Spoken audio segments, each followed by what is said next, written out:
Start. Hello, everybody, and welcome back to Slasher Sunday, which is meant to be my weekly live stream series, but I missed last week, so can't really call it weekly. We do have, of course, Jamie Batman Smith back.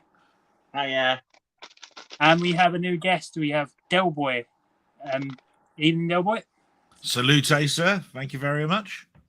And since this is your first time on the channel, do you want to promote your channel a bit and that just promotion?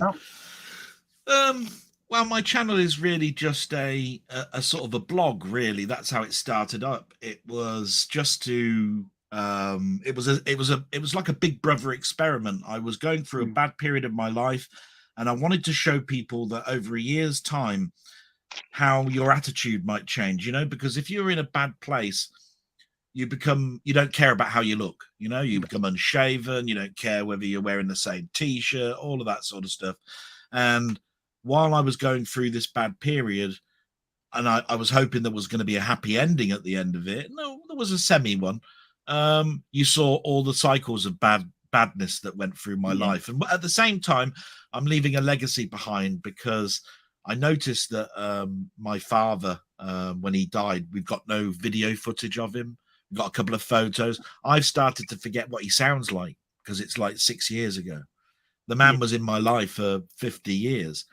So you can imagine something like YouTube, which costs nothing, has given me a voice. Yeah. And if other people want to tune in and hear what I've been doing this week and see what I've bought, great. And I encourage them to ask me questions, because I've got lots of knowledge. It's just I've never sort of like given it out to anybody. So it's not only a blog. I do retro gaming. So I've got a Steam account, and I've got PlayStations and all of that sort of stuff. And I've had computers since 1980. So I've played games on ZX80s, 81s, Spectrums, Commodore 64s, Commodore Amigas, Oric Atmoses. And I've played games on all of them. And I therefore sometimes do a retrospective of what arcade games I played back in 1982, and I'll load up MAME and play them and say, oh, this was the news that was going on at the time that I was playing this game, and all of that sort of stuff. So a bit of a history lesson, plus what music was going on in 1982 and what was I listening to. It could be Adamant, it could be Duran Duran, it could be Spandau Ballet, it could be anything, That's it. That's the promotion of my video, if anybody wants to subscribe to that. Well, both links for Jamie and Delboy's channels will be in the description after the stream ends. Make sure you check out their channels, because they're both fantastic and so knowledgeable on what they talk about. Be very appreciative. Thank you very much. No worries. And we do have one more guest joining later on in the stream. We have Scott the movie critic, joining in a little while. So that's something to look forward to. But we do have a comment, and we do have actually people watching. So that's good. We have Josh saying, sup fellas, how are we all? Watched a film called Actual People today and thought it was pretty decent. A Francis Ha-esque comedy which understands people truly act. So that sounds quite interesting. Well, the thing that intrigues me straight away is one that would make me want to watch it is it's a comedy. And if it's something behavioral, where you see how people act in a comedy, like they act this way, the other one acts the opposite way, and in the end they meet a mutual thing, then I'm intrigued and I'll probably watch it. It sounds like a drama comedy to me, though. I haven't heard of that director, though, and I haven't seen the film, so I can't comment. I think I've heard of the film, but I've never heard of the director. But it's where you're saying it's like a comedy type film. It could be something that I could probably gravitate towards to. Yeah, because comedies come in several forms, and they can be slapstick, and they can be situations raising from the actual story behind it. But if it's like, oh, it's a comedy because of things that they say, then it could be a black comedy for all I know, a darkish comedy. I really don't know from that. So I'm intrigued. I like the other thing I like to do with these chat things is that I'll go back and I'll look at the comments and write down the name of the films that intrigue me. I've never got time. I've never got time when I'm actually in a chat to do that. So I usually go back and look at the transcription. The thing I usually do is like if I'll go on to HMV or Amazon or CEX and I'll screenshot the Blu-ray and just keep it in my photos until I next start buying things, and I'll go, oh yeah, I wanted to watch that because that intrigued me, and then I've got an actual visual picture of it. Because if I write it down, knowing my luck, I'll end up losing the piece of paper. Yeah. Well, I mean, I don't know about all of you, but this community has helped me with certain titles that I wouldn't have even thought of. You know, Yeah, I've started to come into a few chat rooms. I've watched for, you know, a number of months, and I've commented and left a couple of questions. Yeah. But I've noticed that what I would normally buy has diversified into several areas that I wouldn't normally buy, because I usually buy steel books. Do you know what I mean? But I've now started to buy other things. You know, it doesn't matter about the packaging. You know, this is a good film. You know, and so therefore, I think I'm the better for it, really. Yeah, I think the thing with this community is it's so diverse on the things that we're knowledgeable about. Like everyone has their own sort of genre or thing that they're very knowledgeable about. Like in terms of with Jamie's very knowledgeable on Batman. His Batman knowledge is expendable. So, oh, thank you. And with you, Delboy, like retro games, books, stuff like that, that's your area of expertise. So if people wanted to actually get a grasp of high information, that you're the person that they would go to. If anybody gets anything from me, I'm really, really happy. I mean, I'm not a Batman fanatic. I'm Marvel. But that doesn't mean I don't appreciate Batman. And I've read Batman even as a kiddie. So, you know, the reason that I was a Marvel fan and not a DC fan, which is what Batman is, DC, is that Stan Lee, who sort of like co-created a lot of these characters, put them in cities that I wanted to go to. Yeah. Spider-Man's New York, Avengers is New York, you know, there's Wolverine from Canada and all of this sort of stuff. I knew straight away when I was reading a Batman comic that it was totally made up, because it's like Gotham City, where the bloody hell's that? Yeah. You know what I mean? So... and then when it's being filmed, you realise it's Liverpool. Yeah, that's right. It's Pinewood. Yeah. Yeah. But yeah, I completely agree with you there, Delboy. I was never the biggest DC fan in the world, but I was always gravitated towards Batman. But I always watched Marvel. But the first superhero film that I actually watched in a cinema was The Dark Knight. Yeah. I never actually experienced a Marvel film. The first Marvel film I watched in a cinema was the first Avengers film. Wow. Yeah, I mean, the first Marvel film I saw in the cinema was actually the TV program turned into a film, which was The Hulk. Yeah. 1977. Lou Ferrigno. Lou Ferrigno, yeah, and Bill Bixby. Yeah. The late Bill Bixby. What an actor he was. So. A lot of people won't know this, but the original Hulk, is it Lou Ferrigno or whatever his name is? He actually had a cameo in The Incredible Hulk. He had a brief cameo with the pizza. And I always found it a little bit quirky, but also it was good the way they'd done it, where in the original Hulk TV series, the Hulk and Bruce Banner were played by two completely different people. Yeah. They tried to keep that secret for a number of years. Because they thought it would destroy the illusion. If there ever was a cover photo on TV Guide or something where you see Lou Ferrigno and Bill Bixby in the same shot, then it would destroy the illusion they're supposed to be the same person. And I knew that Schwarzenegger was down to be the Hulk for a while, but I think it was his height that stopped him from being it in the end. So because even though Hulk's a big character, he is also quite short, so they don't want someone too freakishly tall. Yeah. So it was Lou Ferrigno that's taller than Schwarzenegger. Right? I think he's the same height as the person that they originally cast, which was the guy who played Jaws in the 007 films. Cassidy is his name. Yeah. He's 7'3" or something. Lou Ferrigno's like 7'1" or something like that. He's quite a biggish guy. they're quite short then. Yeah, that's right. Stark difference to Bill Bixby anyway. Same sort of height as me, like 5'10", something like that. So we have Jordan here saying, hey, evening. Hey Jordan. We have Josh here saying, sad news, my computer is broken, so I can't make any videos. Getting it fixed will cost an arm and a leg. And that's the kick in the teeth. I feel for him because I'm a techie. Yeah. That's what my job is. I'm in IT. If you've got a mobile, you can still do videos and that through your phone.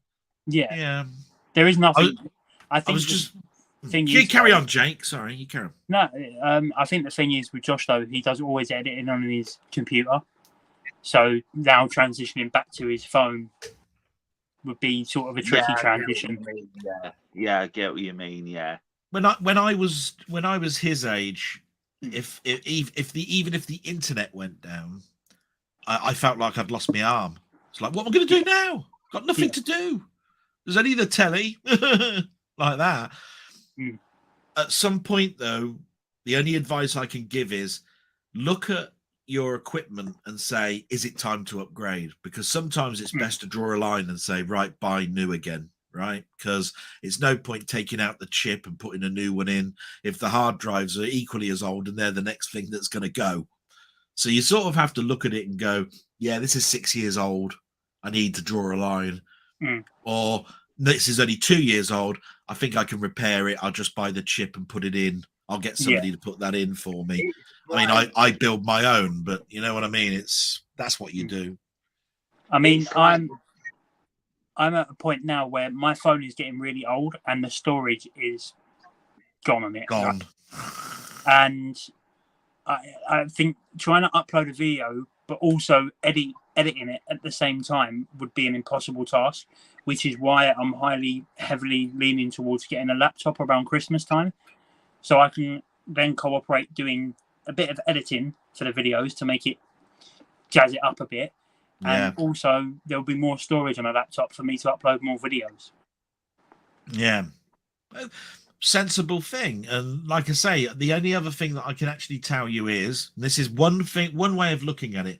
There's so many companies at the moment going bust, right? Yeah. And there's lots of what they call office sales at the moment, where you can go to an auction and they're selling all of the business computers that the staff used to use. And sometimes you can get a bargain because you'll get an office computer that's well over spec'd and you'll buy it for 100 quid. And sometimes that'll be one way to look at it and go, do you know what?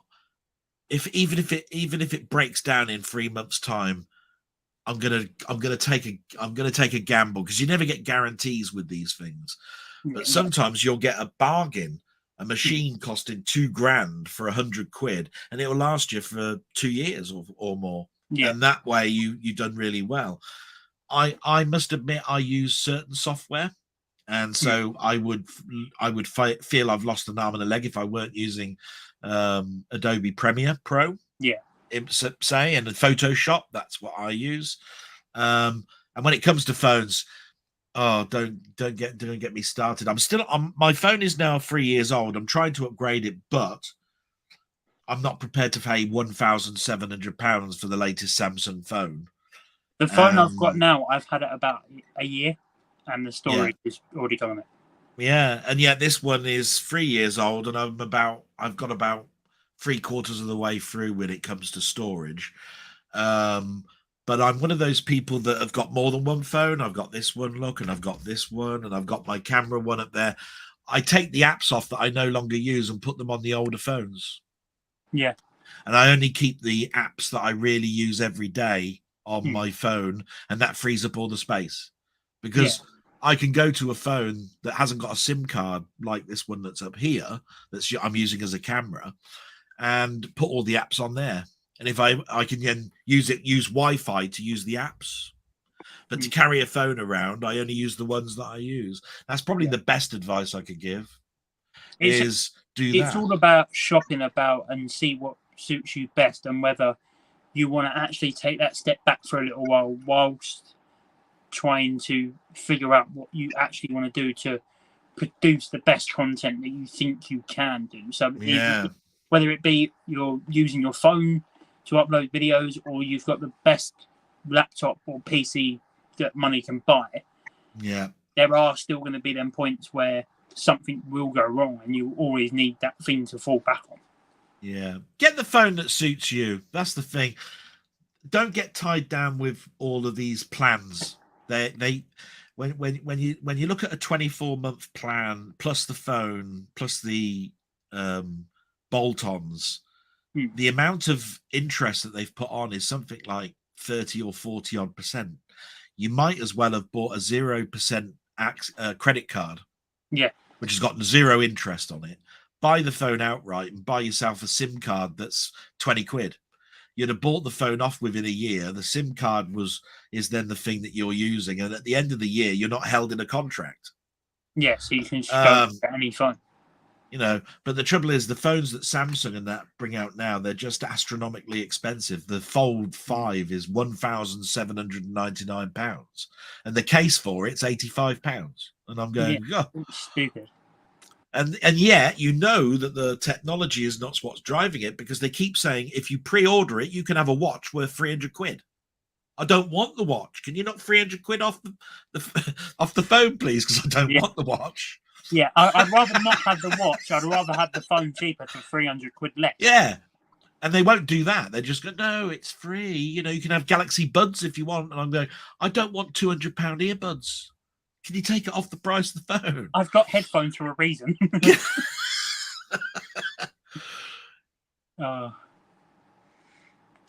Josh says, I love how diverse the community is. It's great. Yeah, it is. It's a very special place.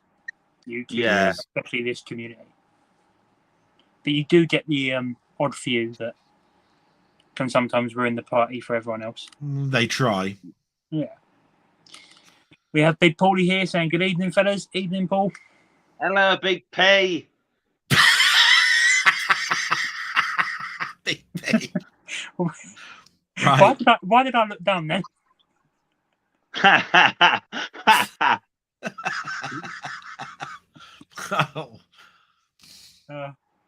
We have Luke's World of Movies and TV saying, hi, Jake, Delboy and Jamie. Hope you're all well.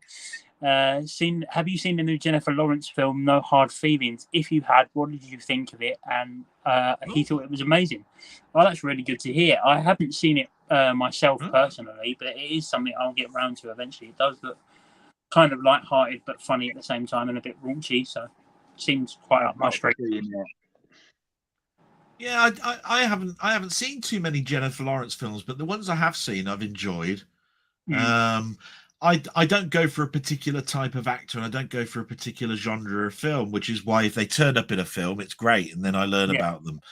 There was time in the past where it was, oh, I've got to see the latest Tom Cruise film. I've got to see the latest Hugh, Grant film or whatever. You know what I mean?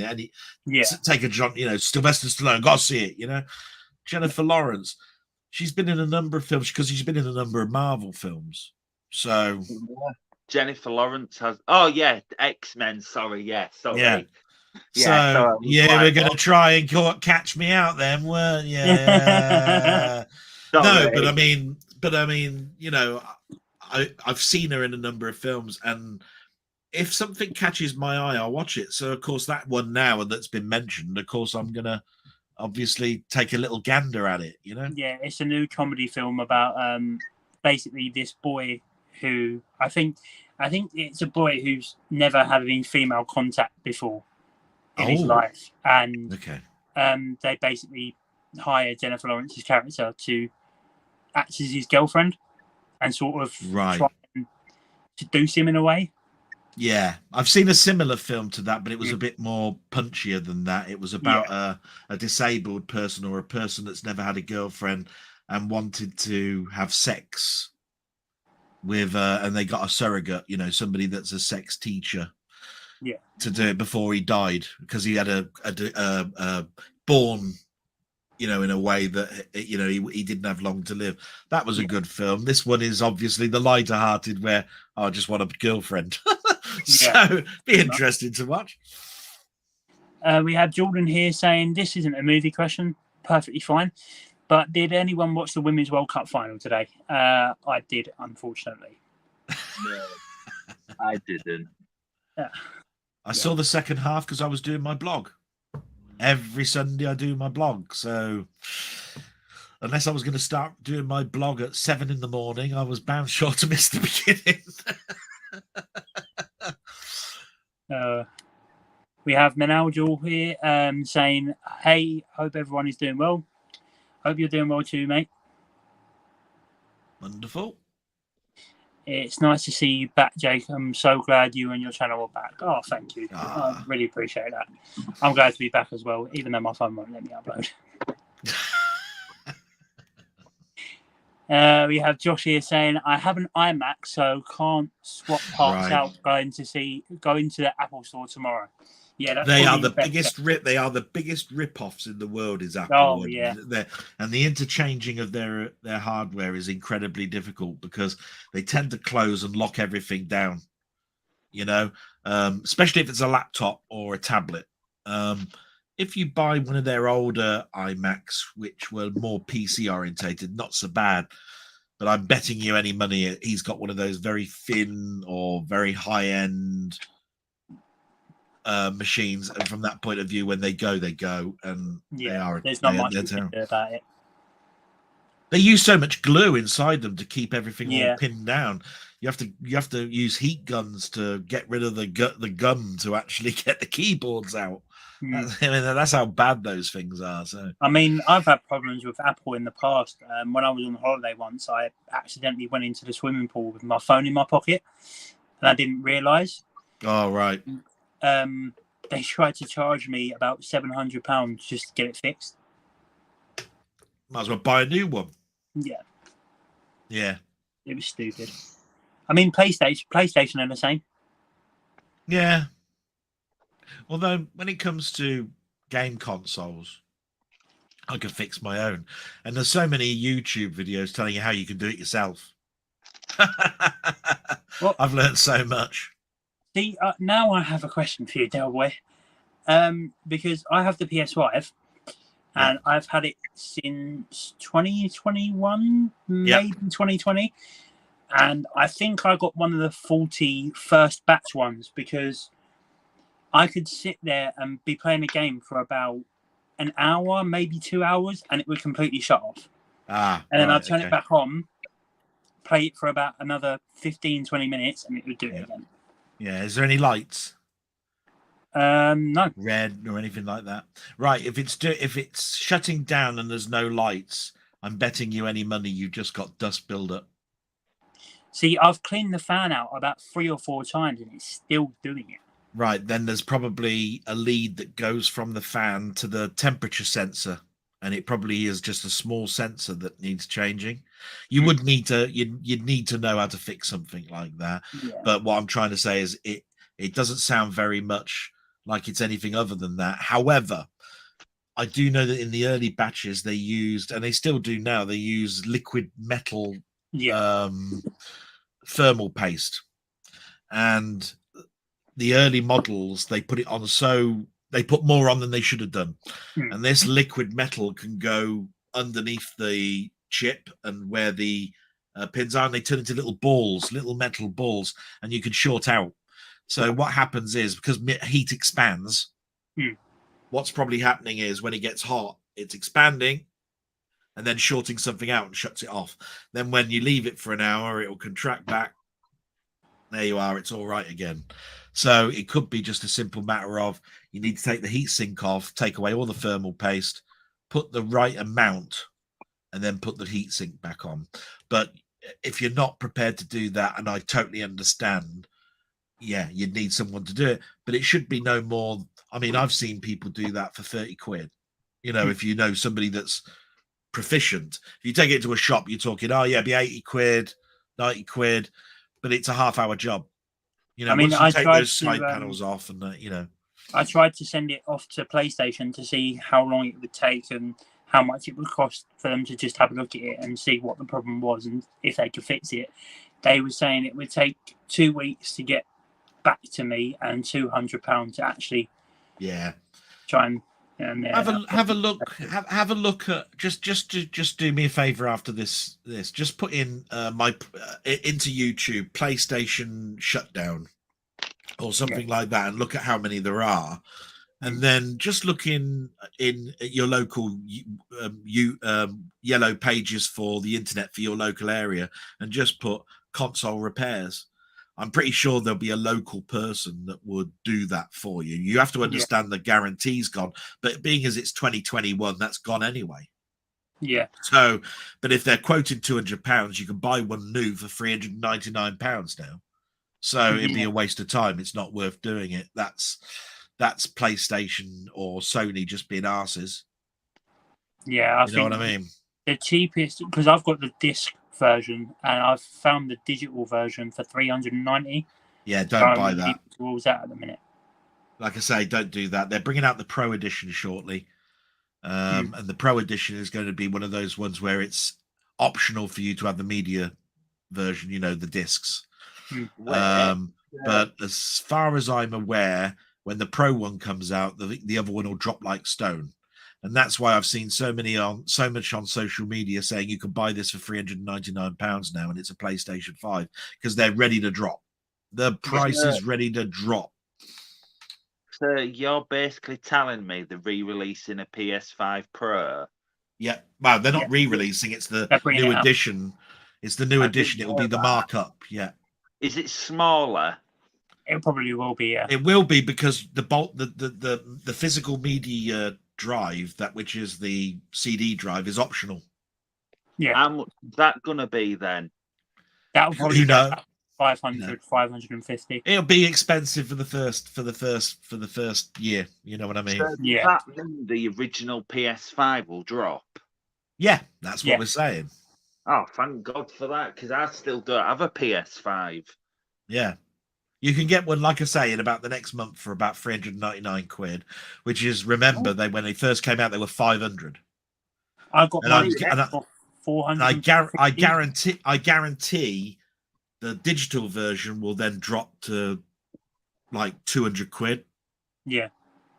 And that one will be about £399 for about 6 months, and then at Christmas there'll be a big push for you to buy that old stock, because they want you to buy the Pro, because the Pro's obviously got the newer chips in it, and therefore it's going to go faster, and that's the one they're going to heavily want to push. Yeah, especially with the new games, you know.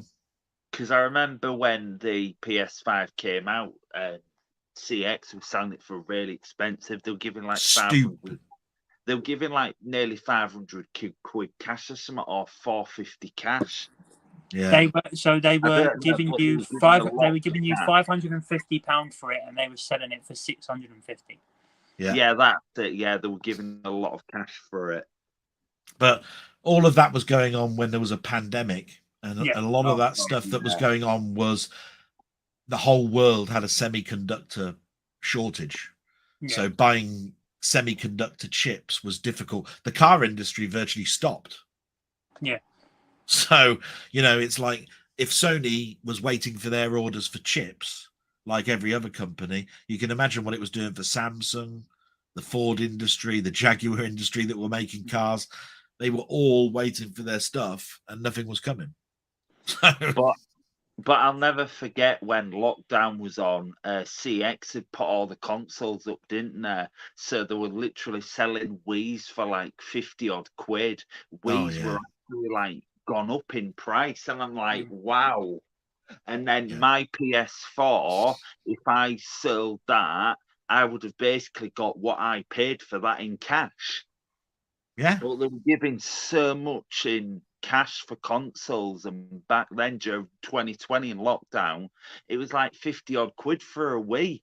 And I'm like, but I think what I'm going to do is with this PlayStation now, I'll keep this, get the digital version, and wait and see if it drops in price, but keep the one I've got now as a physical media player and like stuff to watch YouTube on, and the other one for gaming, because most of my games are digital. Yeah. And like I said, it's a shame that you're not too far, you know, that you're probably far away from me, because I mean, I know about thermal paste and heat sinks and all of that sort of stuff. It's not difficult to take those panels off. They only slide off, and then they're They're just screws, you know, in a case and all that sort of stuff. I mean, the panels are off. I've always got the panels off, but I've always been afraid to actually lift. When you do take this, you see, because everything is all plastic and linked all the way around the outside edge, and that's where all the antennas go for Wi-Fi and stuff. You're tending to find that there's ribbon cables that you accidentally miss, and when you try to lift the plastic up, or the metal plate up, you rip the little cables and all that sort of stuff. Yeah. Which is why I'm saying, don't be afraid. Watch a few videos, watch them slowly, and just go, that doesn't seem too bad. I've followed that. I've watched that now 30 times. I know where all the screws are. I know all the bits that he actually pulled away. Yeah. I watch it. And then it's when he goes further, when somebody goes further with that, it's like, am I prepared to do the next bit? Because then it's like you've lifted the metal plate away and you see all the gunk, because it's the heat sink is the metal plate. So you've pulled it off already. So now you've got to go with the put in the film, because you can't put it back. Yeah. Because it just goes everywhere. You see what I mean? So all I'm saying is it depends on what you want to do with it. But first of all, me, if I were you, I'd just look on yellow pages in your local area and just say, look, I've got a shutdown problem. Can you re-thermal paste the chip for me just to see if it's that? Yeah. You know, if it comes to 30, 40 quid, it's 30, 40 quid. But at least it's not 200. Yeah. When you buy your digital edition, yeah, you basically what you've got is parts for your old machine. Yeah. Because the parts are interchangeable. Yeah, exactly.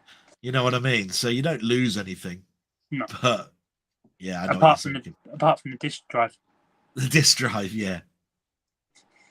We have Menhaljul saying, has anyone seen the autopsy of Jane Doe? Wow, the theme that centers around it and the atmosphere that surrounds the film, something to really tense and unsettling.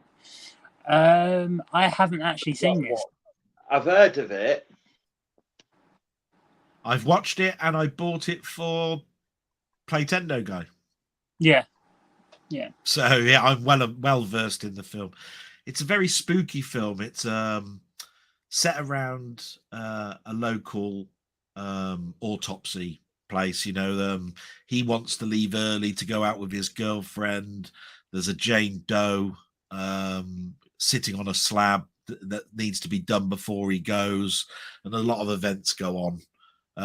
Very scary, jump scary type of thing. It's a darkish type film, so it's that jump scare because it's dark and you don't know what's going on.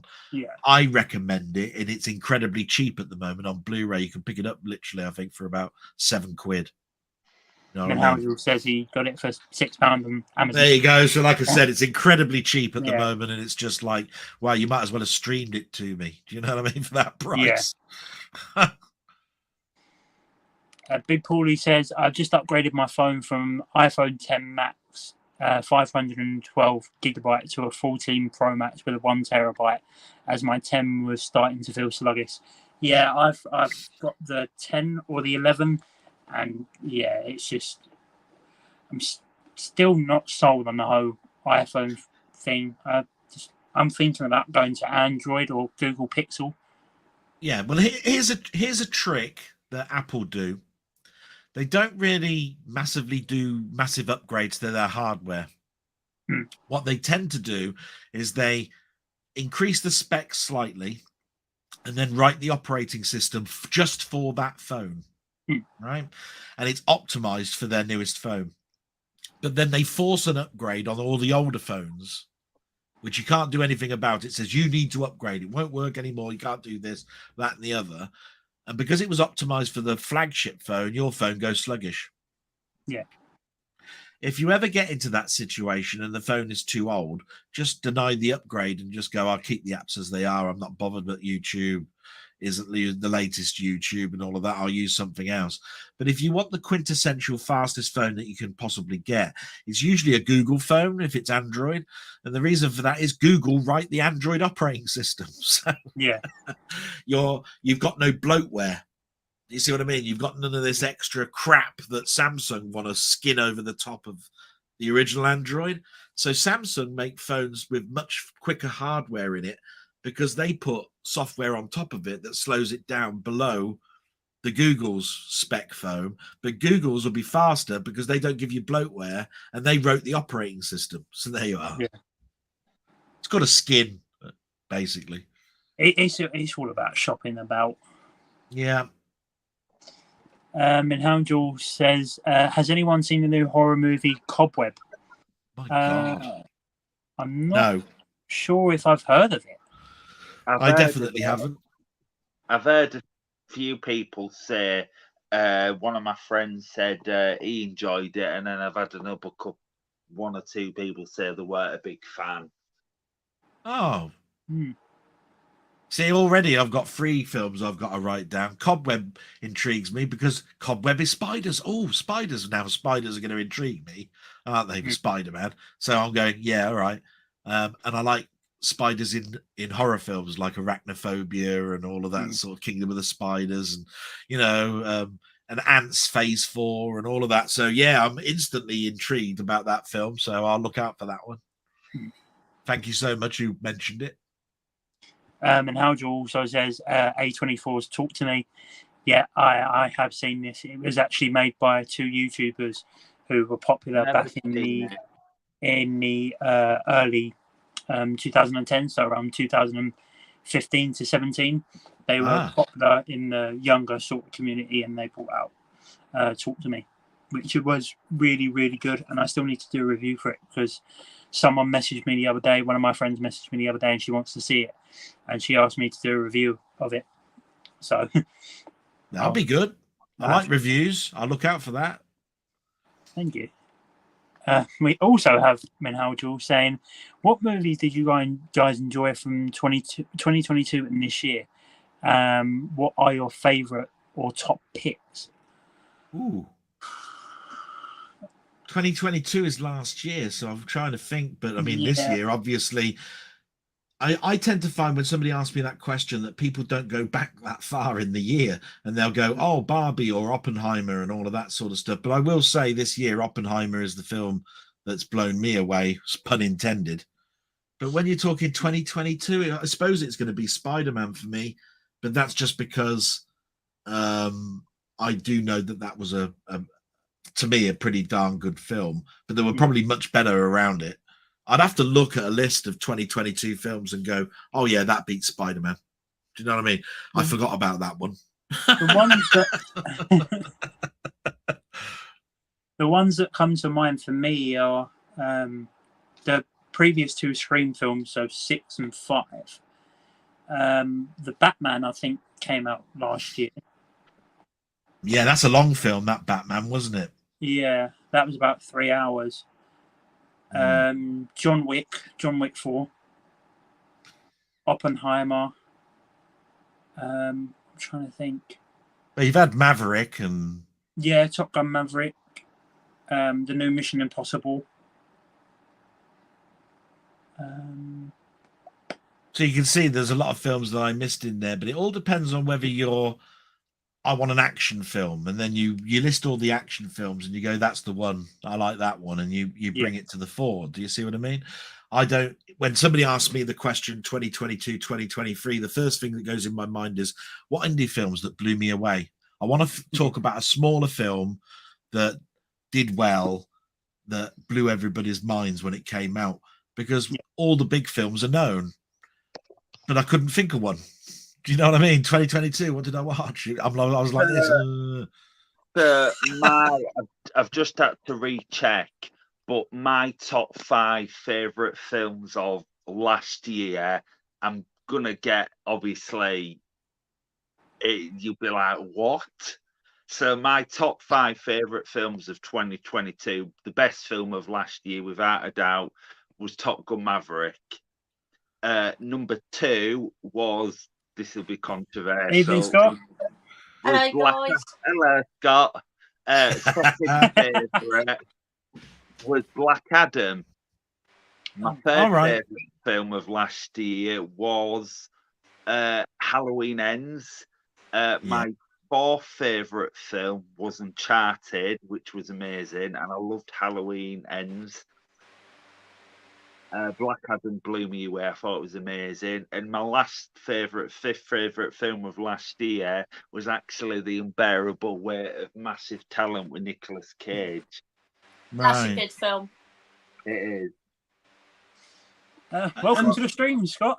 Yeah, well, Yeah. hello, Scott. Hello. Hello, guys. Hi, Thank you for having me. Actually, we had a joke this afternoon because me and my mother were watching the athletics because I just wanted to make sure she was all right. And this 1500 race was on, right?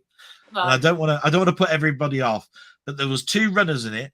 One was called T-Shite, and the other one was called A. The other one was called A Reese. That if you looked at it, it said arse. And Shite was running behind arse all the way through this 1500, right? And I thought, I've got to tell Scott this joke because he goes, Shite, like this. Yeah, I say, do you know that's a Jamaican runner in the 1500 today? Anyway, that's my little joke about that. Wow. It was T Shy and A Reese, but it read like arse. For best films this year, my favourite film of the year so far, I think it's going to be Oppenheimer, which was a masterpiece. Mission Impossible, Dead Reckoning was wow. The Flash, I thought that was a masterpiece. Yeah, I think them are the top three that stand out so far. I'm going to ask you a very controversial question now. Me? Because I hear the word masterpiece a lot, and there's nothing wrong with that, right? No, there's nothing wrong with that. But I want you, right, to write down a column that's called masterpiece, wow, fantastic, crap, right? And then write down below it underneath what made it a masterpiece. So I want to say, good plot, fantastic actors, the score was brilliant, blah, blah, blah, blah, blah. And then you can construct it better by saying masterpiece. Because I wonder about the Flash sometimes when you say the masterpiece, right? Yeah. And I think to myself that you think that's a masterpiece, probably because of something like I'm overboard by the fact it's DC, the graphic, the sound, the special effects were great, and it had Michael Keaton in it, which I then don't say is a masterpiece, because a masterpiece is like a film by Alfred Hitchcock made in the 60s, like North by Northwest, which had Cary Grant and it had Mount Rushmore, and there was this plot going on and everything like that. And The Flash is not North by Northwest. So I think to myself, I think then you would drop that film to wow. Do you know what I mean? Yeah. And it wouldn't be a masterpiece. For The Flash. Yeah, but where do you land on this question, Scott?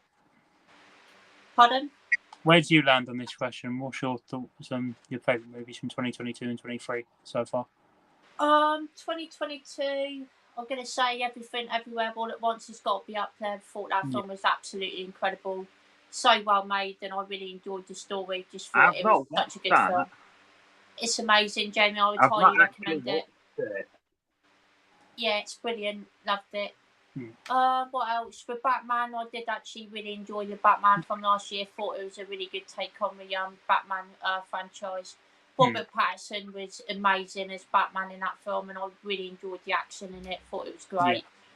Top Gun Maverick was amazing. One of my favourite action films of the past decade. Thought it was just fantastic. Indeed, it is, Jamie. I would have to agree there, 100%. And I'm going to go with Pearl as well, because I thought that was just such a fantastic horror film from last year. Thought it was really unique. It was different. Mia Goth gives one of the best performances that I've seen in a long time in that film. Just thought it was so good. And Banshees of Inisherin was absolutely incredible as well. Really enjoyed that one. Yeah, that was really good. Definitely. I've just had a quick look, and I think I would add to the films of 2022 as a good film, slightly obscure, is Vespa. That was a good film. And one to totally avoid is Moonfall. Oh my god. Oh yeah, that was bad. Yeah. I've not what a piece of I have not shite watched- that was. That was. But what I will say is, when I previously said my top 5 films of 2022, and then I posted my top 5 on social media, you won't believe the comments were saying, "But what about Batman? The Batman? Where was the Batman?" And I was like, he's on the stream, isn't he? The thing is, Batman is like my favourite superhero ever. I'm a massive, massive Batman fan. I'm a DC fan. I never would have guessed that. But the thing is, I've watched the Batman 5 times and I can't sum up how I feel about it. Yeah. I mean, some people have got to understand if Batman's your favourite character, somebody could portray him not in the way that you're used to, and so therefore will alienate you because it's that's not the Batman that I've grown up with. I watched it for the first time at the cinema, and then a second time I watched it again. I watched it 3 times at the cinema, and I just couldn't sum up how I've watched it like 5 times, and I just can't sum up how I feel about it. It has a lot of positives, but it has negatives, and I mean that's the same with every film though. Every film has positives and negatives. Yeah. Like even when you do mention a film in the subtext as it is a masterpiece, there will be something that someone finds in it that's not perfect because that specific type of film isn't for everyone. No. So, and that's what's so great about the film. I will say this about the reason that I thought that Batman from last year wasn't too bad, but remember, I'm not a DC guy, is that I think it was more story orientated than it was central on Batman. Yeah. And other people want a Batman central film with a story around it, and that one was a story with Batman in it. I think the main reason why a lot of people like the Batman because of the detective side, because Batman is a detective. Yeah, that's right. Everyone wanted him to be a detective, but I've never really seen that part of Batman before, and it's just probably not something I'm never used to. That's old. That is old storytelling because, like I said, it was Detective Comics. That's the reason why Batman was in Detective Comics. And the thing is, I thought the film was too. It was very, very, very dark, and I think maybe too dark. Yeah. I wouldn't say too dark. It was back to basics. It was completely wrote out of the comics, and it's not something we've really seen before. It was sort of similar to Batman Returns, but it took a lot more of a serious approach to it, where it actually got people gripped. Yeah. I actually quite like the dark, gritty side to it. To be fair, I also think that if you can name a scene in a film or a number of them, then it must be quite memorable. Because when I think of that film all the time, I keep thinking of the church scene. Yeah. Where I think it's a funeral, and that whole scene was pretty good, and it's a pretty large section of the film as well. Yeah. It is. Yeah. So, and I just went, Even about the Batman. Yeah. When you say the Batman to me, the one scene that stands out the most, and I think it's the best scene in the entire film, is the car chase with Batman and Penguin. That's a good scene. Amazing. Yeah. That scene's amazing. It's like, wow. Yeah, but I suppose from my point of view, though, mine was the lead up. There was we know something's going to happen because they tell the audience this is going to happen, right? Yeah. And then it suddenly happens, and you're seeing a character having to react to that when you knew it was going to happen all along. Yeah. A car chase is a car chase to me. Do you see what I mean? They're very exciting.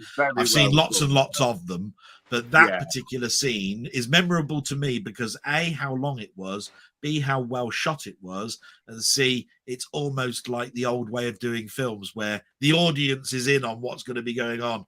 Nobody else, no other bugger knows what's going on, and they suddenly have to react around it because it just all goes off. Do you know what I mean?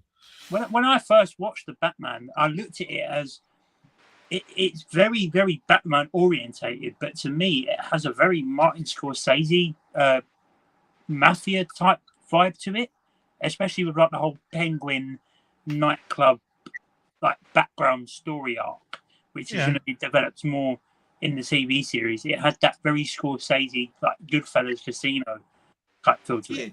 I would agree, but I think that Scorsese from Goodfellas onwards was very narrative heavy, and he always had a person talking over it. And Batman doesn't really have a person talking over it, but I see the similarities of what you just said. You know what I mean? It's just, to me, a Scorsese film works on that level because you need a narrator. I don't know what it is. It's just like you need someone to fill in that gap, and it's great because you're seeing it.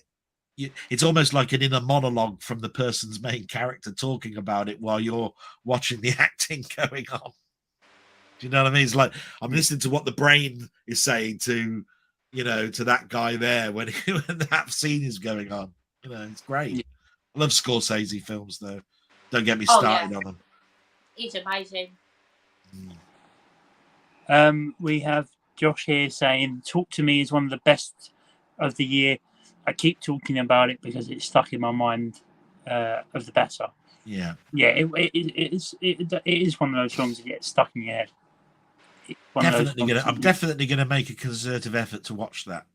It's one of those films. It's like Clockwork Orange and Shining.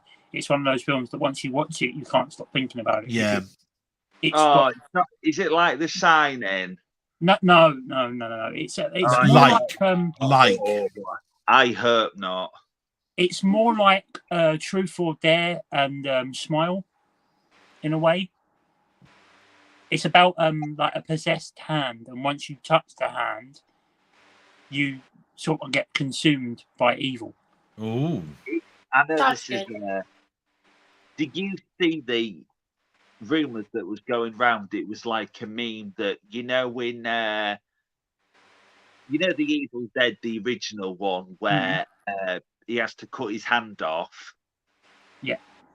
And then the hand in Wednesday that's the same. Apparently there were rumours going round or memes going round, or I think it was a fan theory saying the hand from Evil Dead is the same hand from Evil Dead. Yeah, Evil Dead. from the Addams Family, the hand. That's a load of bollocks. That's a load of bollocks. Oh, that theory squashed. It was a fan theory going round, and I don't think it was true that the hand from Evil Dead probably filmed in the same way, but there's no way that a 60s hand is going to be around in the 80s. No, do you know what I mean? No, that's totally bollocks. It's just a rotting hand. It's just all bone and it's got itching on it. I'd love to hear what Nige would say about that. He'd be going, "You what?" I can hear his voice in my head saying, "Bellend." What a bellend! He'd be destroying you with that one. Oh. We go, "You are? Who said that?" I want to go round there and slap him round the face with a fish or something. Oh, he'd be tearing shreds off of you right now. And it wouldn't be your fault because it's your mate, apparently, or whatever it is. He said it, God, bloody hell. We have one of my mates here. Hi, Hayden. Thank you for joining, mate. Hello, mate. We have Big Paulie here saying, "I think Apple and iOS 17 can't be installed on iPhones after 10. That's another thing, and I'll be very quick. That's the same reason that you can't put Windows 11 on a new machine, on an old machine, right? Because they've slapped this process that when you install it, it checks to find out what chip you've got in there, and it says, "Sorry, you're too old. I'm sorry, but you can jailbreak these phones and you can put any operating system you want. You just got to remember that there's an extra thing you need to do that hijacks that and puts that operating system on." It's so Apple can turn around and say all these old pieces of crap are off the market and we've got everybody onto the newer phone. That's all that's about. Because my machine from 2012 can run Windows 11. It's a load of shit. Yeah. Right? Simple as that. No, where it's not shit, it's shy. Shy. Yeah, sorry. I've got to remember to do that. Yeah. Especially when that runner's on next. Fire away, Jake. I'm gonna have a banner on the next stream, just going underneath the bottom of the screen and just elongate. It's just like shy. How many eyes are going to be in that? Unimaginable amounts of eyes. We had Big Paulie saying a film that surprised me this year was Gran Turismo. I wasn't expecting much, but it blew me away. David Harbour was amazing in it. Oh, that's good. Yeah.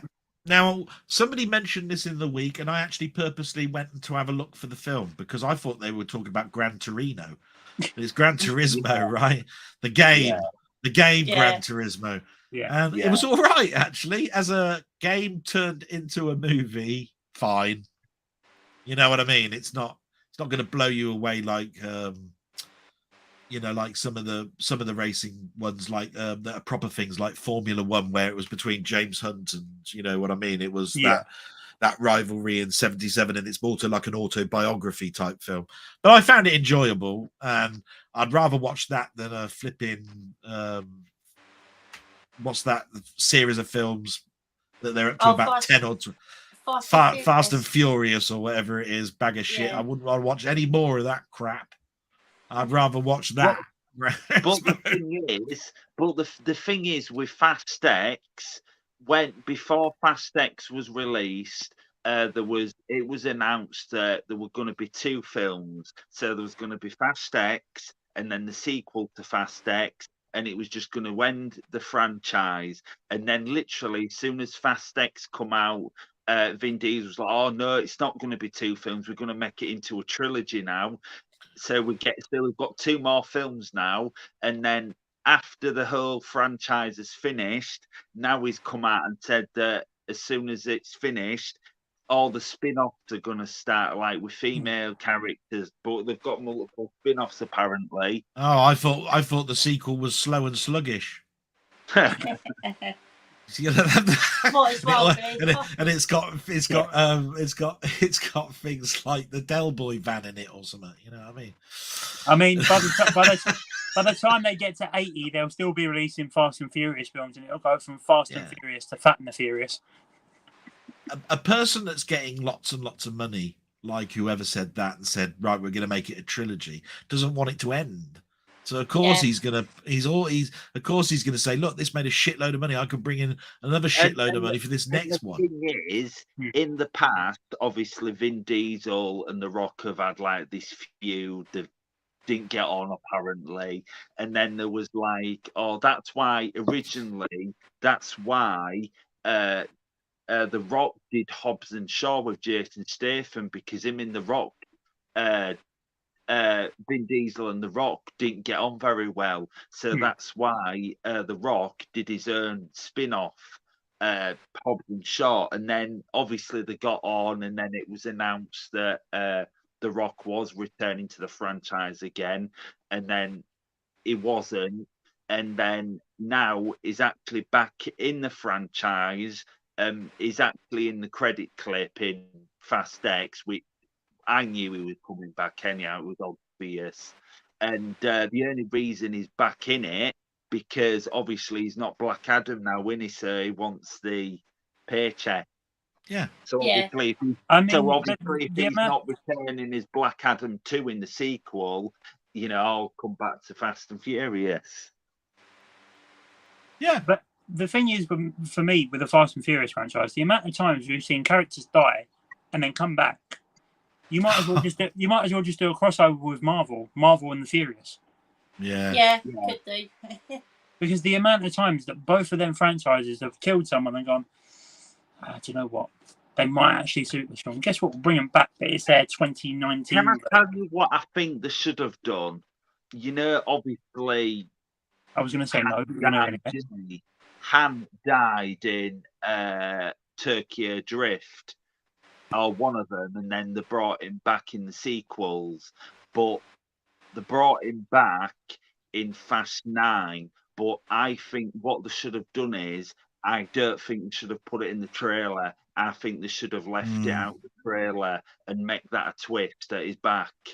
I think they should have done a sequel to Tokyo Drift because it's the only one that's sort of disconnected from all the others. I like Tokyo Drift. So do I, but I like it as well, to be fair. It's definitely the black sheep of that franchise because the only times it's been tied in is when you see Vin Diesel at the end of it, the fact that Han's in the film, and then the side characters pop up in 7. I think it is. 7 or 8. Yeah, I mean, it's a tricky one, but it's just that when it comes to trailers, I wish they'd keep a lot of crap out anyway because I think they put too much in the trailers. When it comes to bringing back characters, I think Marvel sometimes gets a bit of a bad rap actually because DC are worse than Marvel for that. Take it like this: Gwen Stacy died in an Amazing Spider-Man 121 and died in the film in Amazing Spider-Man 2. And she never came back. She's dead. It's just that they write stories around clones, things like this, you know, like we cloned her. So here she is. She's back. Not the same character. Yeah. And if you look at the Marvel films, they haven't brought Black Widow back. They haven't brought Iron Man back. They haven't brought Captain America back. You know, all of these sort of things. You see what I'm talking about? They're dead. You know, you can't bring Black Widow back because she's stuck in a ring somewhere. Yeah. Technically, believe it or not, in a way, actually, if you think about it, Black Widow is technically still alive in the MCU because Black Widow is set in the past. Yeah, and it's all this past and all that sort of stuff. Which Black Widow is set in the past. But at the end of it, it sets up Infinity War, sort of, and then the credit clip in Black Widow is basically the credit clip at the end, the big credit clip, is basically Florence Pugh going to Black Widow's grave, so it kind of ends. But the thing is, Loki's still alive in the MCU. Yeah, but what you have to understand about it is a lot of people get confused by what the actual story is, and because they see a character, they think, see, they brought them back, right? They haven't brought them back, really. It's just that you got to look at it in the context of the timeline.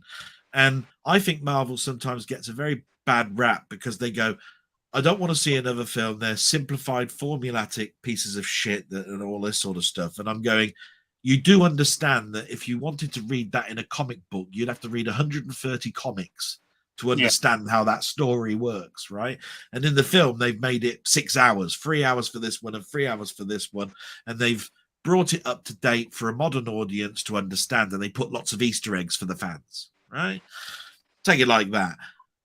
You couldn't do that story in a film. It would have to be a series. It would have to be a 10 or 20 part Disney film, you know, split apart to do that film justice. Yeah. But what they did do was very entertaining, made them a shitload of money, and then they repeat. They rinse and repeat because they know that that's what people want, because they went and saw this product.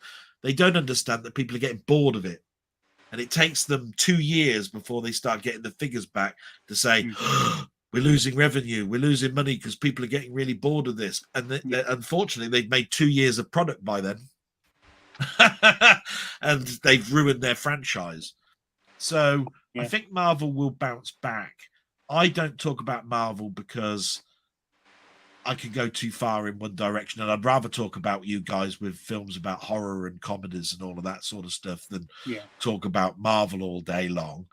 But I do think sometimes they get a bad rep. Yeah. And I've got a topic I'd like to talk about before we go, but I'm not going to talk about it now because I want to hear the questions and I want you guys to interact and I want to know what you guys are thinking about shit. But I am going to answer a question that Nige brought up yesterday. And I want to answer it because I think it's important, because I've got my own opinion and I haven't voiced it yet. You'll know later. You'll have to hang about. Oh. Cliffhanger. And no, it's not Schwarzenegger. It's not Stallone, sorry. Fast and Furious 11, YouTuber edition. Yeah. We have Frank Cliffhanger, I knew that was happening. Go on. Saying good evening, everyone. Apparently doing a sequel. No, I've seen the sequel. It's Coat Hanger. Hiya, Frav. Hi, Evening. mate. We have Winslow here with a Winslow wave. Hello, Hiya. mate. We have Mike. Ah, it's Mike. Yay. Hello, Mike. Mike. He's a legend. Oh, he Evening, is Mike. indeed. Hello, mate. He says Delboy. No, it just goes Del. He goes, why? Why is Del? Why? And we have Star. Mike. And that's the end of the comments. Oh right. Oh okay. That was quick. So, If you wanna hear what I was gonna say, there was a big discussion yesterday, and it was about I really want to see these TV programs on physical media. And they were talking about, I'd love to have Scream on DVD or on Blu-ray and all of this sort of stuff. And what you have to understand about this is that the reason that you haven't seen Stranger Things and all of this sort of stuff going on is those modern shows are already filmed in 4K, right? And when they're not on the streaming service, they're moving to another streaming service, right? If you put those out on physical media, you're never going to be able to get the streaming services to pay anywhere near the money for them, right? To stream them again, because you've now got people that have bought them on disc and they can watch them anytime that they want, right? This is why you don't see Loki on Blu-ray. This is why you don't see all that Marvel stuff, right? You've never seen Winter Soldier, the Captain and Falcon or whatever it was, and you've never seen Loki 2, and you haven't seen Hawkeye's show and all of that sort of stuff on physical media, because after it was taken off of Netflix, it wanted to be under Disney, and then they want to re-show it, and you have to keep paying $9.99 a month for you to keep watching it. Otherwise, I agree. So what I'm trying to say is there are the pirates out there that will give you a digital copy, but most people that want physical media want it on disc. But as soon as they put it on disc, they can't sell it to Hulu, they can't sell it to the BBC, they can't sell it to Sky, all of that sort of stuff, because people have got it on physical media. Now, there is an exception to that rule. Cheers, which is on Paramount, has just come out on physical media over in the States. It's like £120. It's all 11 seasons, and it's on Blu-ray. If you think about it, right, the only way they can get their revenue for Cheers is to sell it on physical media, because it's been on so many channels, right? It's on every morning on Channel 4 and all of that sort of stuff. I mean, they had The Office as well. Yeah, but they had to upgrade 26 episodes per season and 11 seasons to Blu-ray format, and that must have cost a fortune. And the only way that they can now make their money back is to sell it as physical media, and then also offer it to all the channels now in high definition, which means they brought it up to speed. They'll do the same with Frasier. They'll do the same with just about everything that's old. But when it comes to new and it's in the state of play at the moment, like Walking Dead, and when it comes to The Last of Us and Game of Thrones and all of those sort of stuff, right? Unfortunately, they had to sell Game of Thrones to make money, and it started 2012. Do you see what I mean? It was like a very old show. But I think you'll find that it's very difficult for you to see programs like Cobra Kai, anything on Netflix, anything that's on Disney Plus, ever getting a physical release, because they want your money every month, and they know they won't get that if you buy the physical media of it. Yeah, that is true. Some TV series on like Netflix and that do actually get like a Blu-ray release, but it's like. And another thing is, you've got to think, if there's all these shows that are on a particular streaming service, and they think, oh, as soon as that show or whatever gets a Blu-ray release or a DVD release, we're going to lose subscribers because people will be paying to watch it. So obviously they're going to lose subscribers. So when this conversation was going on yesterday, I'm an analyst, so I'm terrible. So I looked at the world releases for Cobra Kai, and I Yep. looked at the world releases for Stranger Things, and it seems very much like physical media stopped of those shows 2020. Right. Right? Yeah. It's like a specific date. It's like, in the world, you can only get 3 seasons of Cobra Kai. In the world, you can only get 2 seasons of Stranger Things, and it all seems to end about 2020. From then on, I've looked, and it seems very much like that's when everything went heavily streaming. It was like, Yeah. get us, subscribe to us. We're now things that used to be on Netflix were then bought back by Disney and said, you can't show that now, Netflix, and all of this sort of stuff. There was a big, massive change. And all I'm saying to you is that if you think you're going to be able to get Wednesday into a second season and then onto a physical media thing, you're going to be waiting 7 or 8 years. Yeah. Because I'm telling you now, they'll make money from the subscribers to make the second season. It'll go to a third and a fourth. When it finally finishes, they'll sell it to Hulu. Then they'll sell it to Paramount Plus, Disney Paramount Plus, all of that sort of stuff. Then finally, when they've exhausted it all, they'll bring out a physical media of it. But that'll be so far down the line. And when it comes to Cobra Kai and you've only got 3 seasons, that's the problem. They talked and said, of course we're going to bring out the seasons, right? And if you're waiting now for the 6th season to come out and then they'll bring out a nice box set, no, they won't, because those 6 seasons will be sold to Paramount to bring it for them to actually then broadcast it and so forth. The sad thing is those people that bought those 3 seasons are now stuck with 3 seasons of boxes and stuff. It's as simple as that. I mean, I don't get, like with Netflix, when they started releasing the Marvel shows on physical media, they released the first season of Iron Fist, the first season of Jessica Jones, the first season of Luke Cage, and the first 2 seasons of Daredevil, and then left the rest of them. Yeah, I bought the steel books of those. And they did they did 3 seasons, didn't they? They did 4 seasons of Daredevil, 3 seasons of Punisher, 3 seasons of Jessica Jones, 1 season of the Defenders, 2 seasons of Iron Fist, I think, and 2 seasons of Luke Cage, if I remember rightly. And you're quite right. I think even Daredevil was the last one I think that they actually finished. Yeah. The Punisher got 1 season out and the other one didn't come out, if I remember rightly. There was a lot of that going on. Jessica Jones was 2 seasons out of the 3. Because I was pissed off because I was going, I'm buying the steel books of these, but it's not Netflix's fault. Marvel turned around and said, we're buying it back. And once we have it back, you've got no rights on it. So they can't then, even though they made the product, can't manufacture it because it comes back under their copyright. So there you are. Marvel stopped it.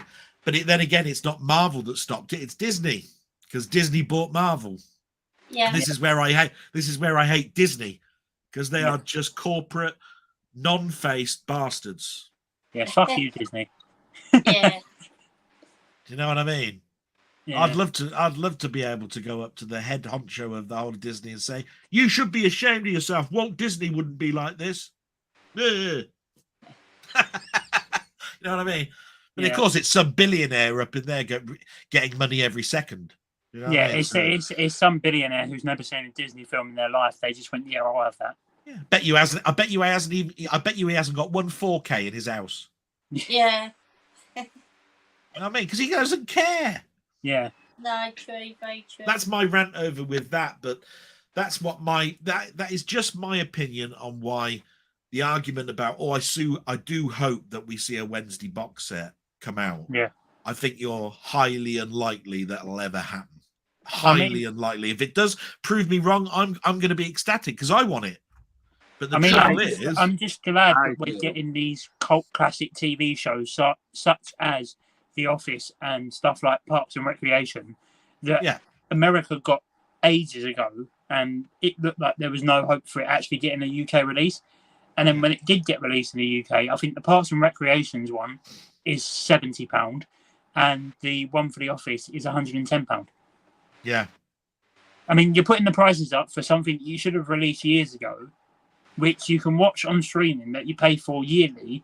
You'd pay for more physically, but you Yeah. wait longer to release it. Yeah, Well, like I Yeah. said, when it comes to older stuff, you've got to have a revenue of money to upscale it. You see what I mean? Otherwise, all you're doing really is you're letting a piece of technology upscale it rather than actually upscale it yourself. Do you see what I mean? There's a difference between a machine that upscales it and you actually take the video away to a company and they upscale it for you, right? That's where they take all the noise and grain and crap away, right? That's what they've done with Cheers, and the reason they've done that is because Frasier's about to be done, which makes them a shitload of money, and Frasier is just about to be a new show. Yeah. So it makes money. It makes perfect sense to go back and say the hot properties that we need to upscale at the moment are Taxi, Cheers, Frasier, and then the new Frasier, because that's that group of TV shows. And that's a shitload of money. I mean, Shitload of money. BBC are making money again as they're re-releasing the first 4 seasons of Modern Doctor Who. They're re-releasing them. And I wondered why they're doing that, because I've got the Blu-rays of those. So what have they upscaled? Have they upscaled it to 4K? I genuinely have no idea. If you buy a steelbook of Christopher Eccleston's Doctor Who on Blu-ray, and it came out in a steelbook as Blu-ray, what is there for me to buy that box set? Because I've already got it. Because in the set, it's got the first 4 seasons and David Tennant's specials, and then that's it. And that's what I'm saying. They've released those as steelbooks on Blu-ray, upscaled already. So what have they newly upscaled? Because how can you upscale the upscale? Yeah. I'm confused by it all. I am totally confused by it all. I think it's the season 10 steelbook for Peter Capaldi's run that's in CEX for like £500 and something.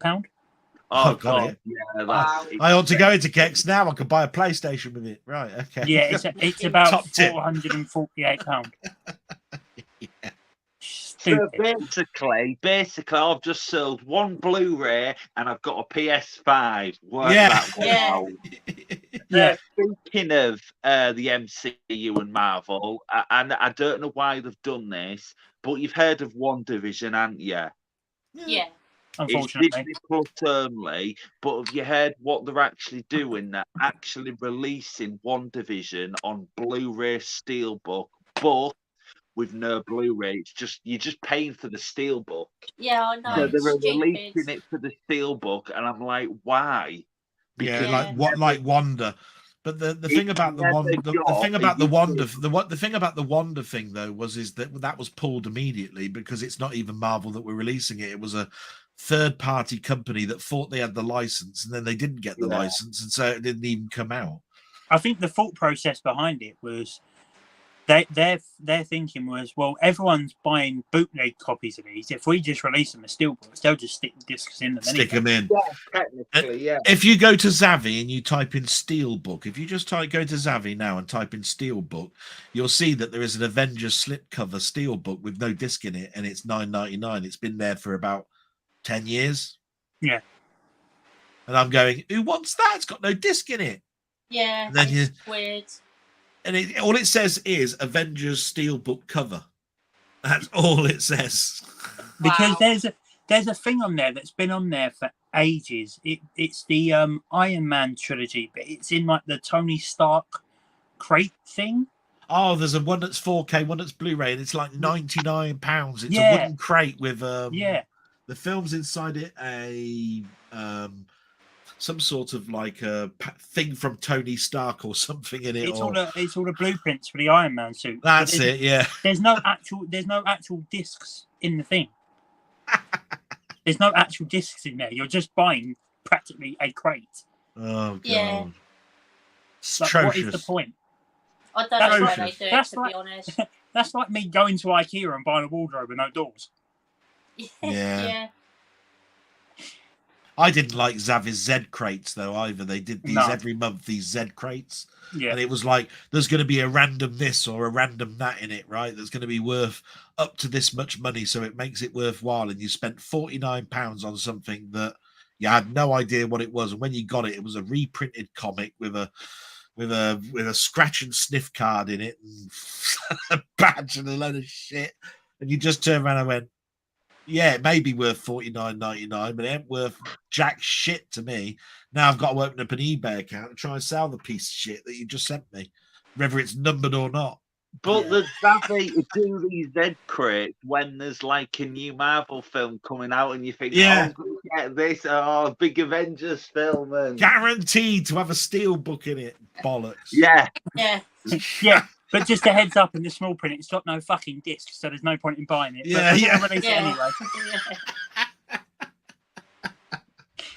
So you might as well spend £100 on it, but it's got no actual disc, but it's nice. Yeah. Yeah. Job on. Still get a nice black box with Z on Yeah. it. Yeah, thanks. But watching a telly with no aerial. Yeah. Yeah. We have Dawn of a Discoholic here. That was a mouthful to say. Hello, mate. Hi guys, fantastic stream tonight. Hope you're all well. Oh, thank you very much. All good. All good. Thank you, mate.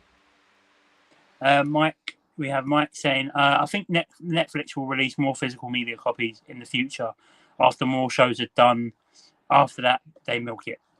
Yeah, it's one of the. There are two trains of thought. Mine was my own opinion of it, and my own opinion is these people that are very high up that have got streaming services do not want to lose the subscribers. Yeah. If they lose the subscribers, they lose a shitload of revenue every month. And the more that you're there, the more that you can keep watching the product. When it's taken off of their service, it goes somewhere else.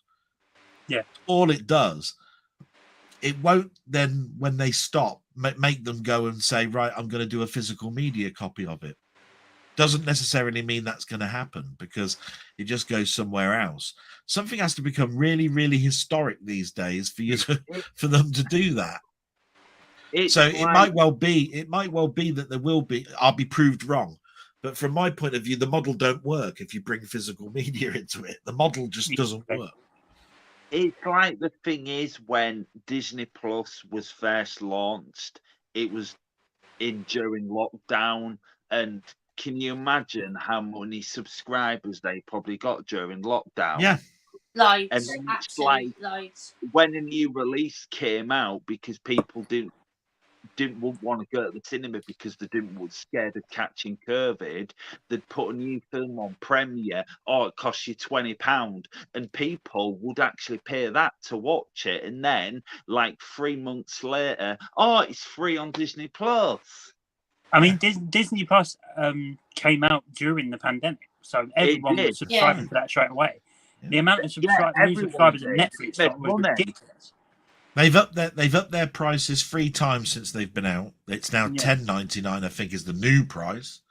Yeah.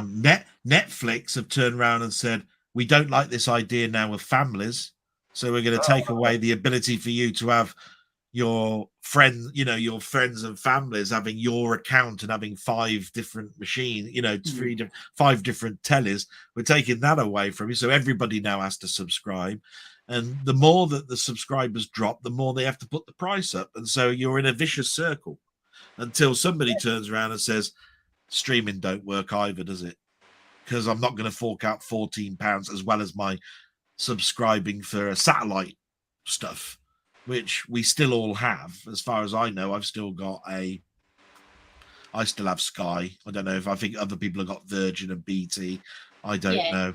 But I don't think of anybody that's got just an aerial and Netflix. I don't know many people that have just done that.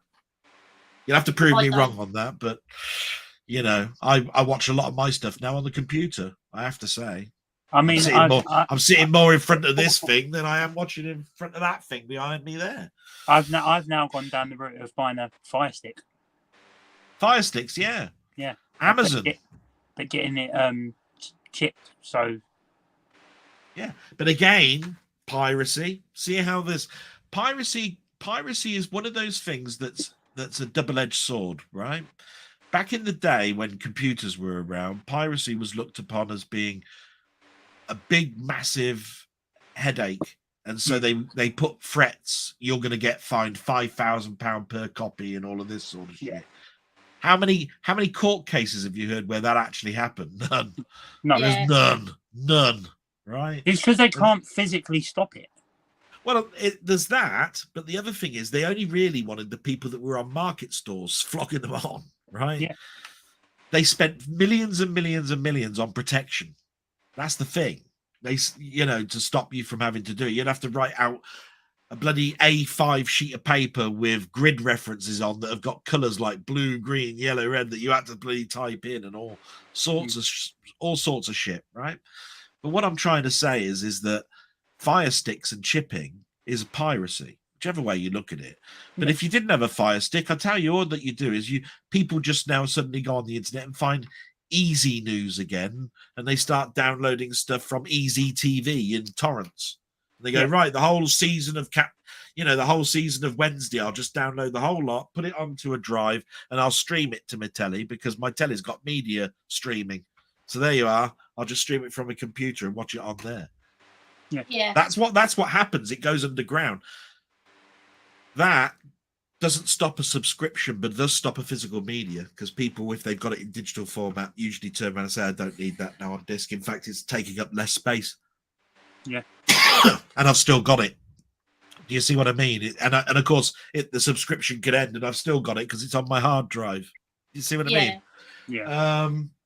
So piracy can be a good thing and a bad thing. It can, if you sell a piece of hardware so cheap, you'll sell shitloads of them because they'll use it as a pirating device. Yeah. See what I mean? You'll benefit Amazon. You'll kill Netflix.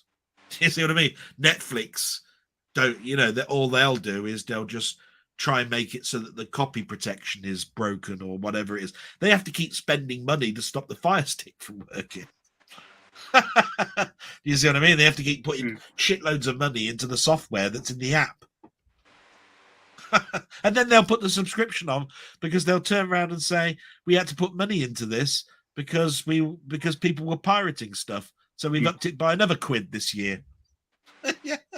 So the people that are pirating are then putting on £1 to everybody else. Yeah. Yeah. Whichever way you look at it, it's like that circle of poverty that you learn at school. You know what I mean? It just goes round in a circle. Yeah. We have Minhaljul saying, what's everyone's thoughts on the black phone from 2022? The black I've phone? not seen it, but I do want to. No, never heard of it. Scott, what about you? It's Ethan Hawke. It is, yeah. I haven't actually seen it yet, but I do own it on Blu-ray somewhere. I've heard it's actually really good, to be fair. So definitely want to check it out. It's it was very unexpected for me because it looked it took a sort of similar thing from the perspective of the Stephen King film, where it's like the child abduction and like sort of taking that element, but a lot of a darker twist on it. Ethan Hawke in the film is absolutely brilliant. I've heard he's really good in it, to be fair. He is one evil fucker. I know what you're talking about now. I saw the trailer and said I was going to watch that and didn't. So I know what you're talking about now. Sorry. It's really good. Awesome. We have Mike saying, on this topic, I have a question. Do you guys buy a lot of series physical media? I don't own any, just movies. Are series on physical media more rewatchable? For me, yes, because my whole thought process with that is, if you have a streaming service and you don't buy a show that you like, that you've watched from a streaming service physically, if you finish the show in, say, a week and you go back, say, 3 months later to rewatch it again, 9 times out of 10, someone like Netflix is going to take it off of Netflix, and then you have really no way of watching it. If you own it physically, you can watch it as many times as you like. Yeah. So I think that's where the advantage comes in of actually owning it physically, because you can watch it as much as you like until you get bored of it. Whereas on something like Netflix, you sort of have an unimaginable time frame of, right, so I've finished this, and I might go back to it in a month or so, and then you go back to it and it's gone. Yeah, that's quite true. And the other side of the argument from the streamer's point of view is, if we put it on and it's on streaming, then basically you don't have to get off your backside, get the disc out of the case, put it into the player, switch it over to the DVD player, press play, and then if you want to watch an episode from another season, you got to do that again as well. On streaming, you just use the remote and you go season 2, episode 5, season 5, episode 4, and it's just a remote away, and that makes you lazy, because basically to do that with discs, you'd have to keep getting off your backside to actually get to them. My point of view is from that is exactly what Jake is, which is, if a show is as precious to you as it is to me, buying it on physical media is always going to happen, and I will buy it. If it's on telly, I'll watch it. Yeah. When it's off, but trouble is, there will be a time where it's not there, and then you've lost it, right? Yeah. And I always know it's there on my shelf, and that's the point. It's always going to be there when you bought it. It's not going to be there if you give them physical money every month, because it's like virtual coins. You see what I mean? It's once it's gone, and there's no matter of petitions that say, bring this back, I want it, it used to be my mainstay, I watched it every Wednesday when I woke up, and blah blah blah. You could turn around and say that as much as you want and say, sorry, but we lost the license to show it. Yeah. So, and I think that's another thing that I've never understood as well, because Netflix and Amazon Prime had the rights for the Lucifer show, and Amazon Prime had the first 3 seasons, and then Netflix had the 4th one and the 5th one. Yeah. Why not just put all 5 on Netflix and all 5 on Amazon Prime? Wasn't that though because the show was cancelled and then somebody else bought it and then continued for the last 2 seasons, and therefore you've got to split.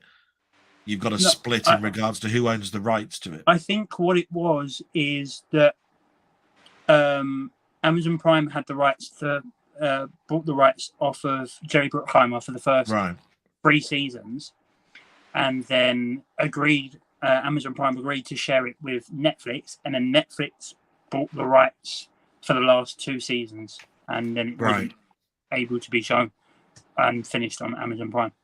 Ah, okay. Because there used to be a website that I used to go to every year. Do you know? I used to be a big new show watcher, right? And it used to be they used to do the American Fall show preview, and it used to list all the shows that had been cancelled and all the shows that were starting this year, right? And it used to have Fall Guy, it used to have things like Family Guy is back for its 16th season, and Sheldon has now been renewed for this, but sadly the Blacklist has been cancelled and it ends on its 5th season, and all of this sort of stuff. I used to go to that, no word of a lie, in August, just before September, to see what the Americans were getting. And then I was watching the American shows at the same time as they were broadcasting them, because I'd go to Easy TV and stream it, right? And I'd watch it before Channel 4 had even thought about buying it, right? And I don't know where I was going with that, because I've lost before. But all I'm saying is that used to turn around and tell me, even though there's a petition been started, this show has been cancelled, and then later on you'd find out that show's been bought and they're going to renew that and it's going to come out. And I can't remember all of the shows that happened to, but I do know that did happen to a number of shows where they did 3 or 4 seasons. It was cancelled and it was always cancelled by Netflix, and then it was always somebody else that was buying it just to finish it off, because the world suddenly erupted and said, you can't end it there. You've got to have a proper ending for this. And then they go and produce a proper ending and then end it all. But I know that when that ever happens, you're in copyright hell. You're in copyright hell because somebody else owns the last part of it. You can't then put it in one box and all sorts of shit. What do you think about this, Scott? Yeah, I sort of have similar feelings to you guys, to be fair, with physical media. Not physical media, I mean, if a show really means a lot to me and I really want to watch it quite a lot, I will definitely get it on physical media, because if it's on a streaming service. You never know how long it's going to be on there for, so it's always worth owning it on physical media as well. Yeah. What about you, Jamie? Yeah, I kind of get what you mean. It's like I've never seen Stranger Things. I do want to watch it. I know it's on Netflix, but I don't think they'll take it off Netflix because of how popular it is. Yeah, but everything has a sell-by date. It will True, lose its popularity. Yeah. That's what you have to. That's what you have to say. And there's probably a new thing just around the horizon that takes over streaming. We don't know because we haven't thought about it. I'm not the bigwig that's thinking of new ways of doing stuff. Do you know what I mean? Yeah. But I do know business is business, and I do know that money is money. And from that point of view, you're hard pressed to make physical media work for you. It's why I love film so much. Films are so much simpler. Do you know what I mean? You buy a film, you've got it. The only reason that you're going to upgrade that film is because somebody's found a lost piece of footage, it's reached its anniversary, or a new piece of technology has come out that's made the picture super duper, right? Yeah. So as long as I've got that film, I don't really care. If they brought out a better version, it's got to be a film that I love to death, that I don't mind having 10 times in my library. TV's a bit different because TV fills up such a huge amount of airspace. Yeah. You see what I mean? Every minute of the day, there's something being broadcast. And that means that you've got to fill that gap. And that means repeats or new product or whatever. At the moment, the only new product I see, and it's the only thing that I've seen for the last 10 years, is live shit. Where, oh, look, I'm going to get married and I'm going to marry some bloody person who I've never met before. And or Big Brother or flipping, all of that crap. Right. Or it's soaps. The rest is one-off dramas that last 4 episodes and they take a year to actually do. And they come out in the autumn. Yeah. The rest is repeat. Or it's daytime telly, game shows, and what I just talked about, that Big Brother and, we're the Kardashians and all that shit. What they're doing now, they've got Tyson Fury's family now. Yeah, I'm a boxer. And I'm going, do I give a shit about your family, Tyson Fury? No, I want to see you get decked out in a boxing arena. That's what I know you about. I don't want to see your wife and your wife's bra and all that sort of shit on her bed and all, whether you're going to go to the shops today at Sainsbury's. I don't give a shit. Yeah, don't give a shite. Yeah, Tyson, we don't want to hear about your 800 kids and your perfect wife. We just want to see you get 7 bags of shit knocked out of you, don't you? Yeah. Tyson Fury to me is just a boxer. I don't want to know about your family. Thank you very much. No. Couldn't give a toss. No. We're going to go for about another 20-25 minutes and then think about... I'm just going to turn my light on if you don't mind. Just bear with me. That's fine. I'm going to go for about another 20-25 minutes, try and speed through the comments quite quickly. That's cool. Yeah. We have Mike here saying Disney CEO is probably still on VHS. That's why he don't care about physical media. You're quite right, Mike. Yeah. Quite right. We have Mr. Jamie Powell here saying, good evening, fellas. How are we doing? Hello, Jamie. What's the next big cinema release you're interested in seeing next? Hello, Mr. Powell. Hello, Crazy J, if you're watching. Hope you and Katie are well, Jamie. Hope Crazy J's not causing too much trouble. Next big cinema release. See, I was waiting so long for Oppenheimer to come out that I forgot that there would be films that are released after that point. Yeah. And I can't think what the new films that are coming out are. I guess. Yeah. There's only one that comes to mind. And I'm so hyped for it. I've watched the trailer. Star X. Oh, yeah. Oh, right. Awesome. I think that for me and the new Exorcist probably be quite high on the list. I'm hyped. Can't really think of anything else. I've got one. Go for it, mate. I'm going to say Doom Part 2. I'm really Oh. looking forward to watching You that. mentioned Doom, didn't you? Yeah, you mentioned Oh, it the other day. That's Yeah. apparently now. Is it next year? Yeah, apparently I think it's next year now. Yeah. Oh, for fuck's sake. it's probably this strike and shit that's going. Yeah, Yeah. probably. Strike! Yes, strike. Strike! Which rhymes with shy. Yeah. Indeed, yeah. Yeah. Also rhymes with mine. I was buzzing to see that film as well. Now I've got to wait till next year. Oh well, never I mind. can't wait for Star X. This film has got so much potential, and I think it could be one of the best films, one of the best horror films we've had recently. I can't wait. And then watch it go and flop like a dead horse's ass. Yeah, the biggest advice I can give to you, because I love your enthusiasm and everything, but I would go in and go, have the potential to understand it might be really shit. The So thing just, is, the you know what I thing mean? is, Saw is my favourite horror film ever. Franchise, Saw is- yeah. Yeah, Saw is my favourite horror franchise ever. I've met Turbin Bell. I've met him in person. He's a lovely person. Yeah. And the thing is, you've got to look at with Saw is the main focus of the Saw is Turbin Bell. It's his franchise. But obviously they killed him off in Saw 3. Okay, I'm going to ask a question, right? Saw 10, Saw X, whatever it is. Yeah. Who's the director? Oh, I don't know. I can't remember. I think it's him who directed. Is it Happy Death Day 2? Yeah. Right. Now, what I'm trying to get to you is the director is important, and so is the producer. Who are the producers on the show? And then have a look and say, with that caliber of film, is it likely to flop? Yeah. It probably would. I personally think this film will make money. Oh, it will make money because of the franchise. There's no argument with that. But what I'm trying to say is, I don't want you to go in and be disappointed. That's what I'm trying to say. Right? Yeah, I do get what you mean, but the thing is, obviously, Turbin Bell's the main focus of the franchise. They killed him off in Saw 3. He's not been the main focus of a Saw film until now. It's took 10 films for him to be the main focus. Yeah.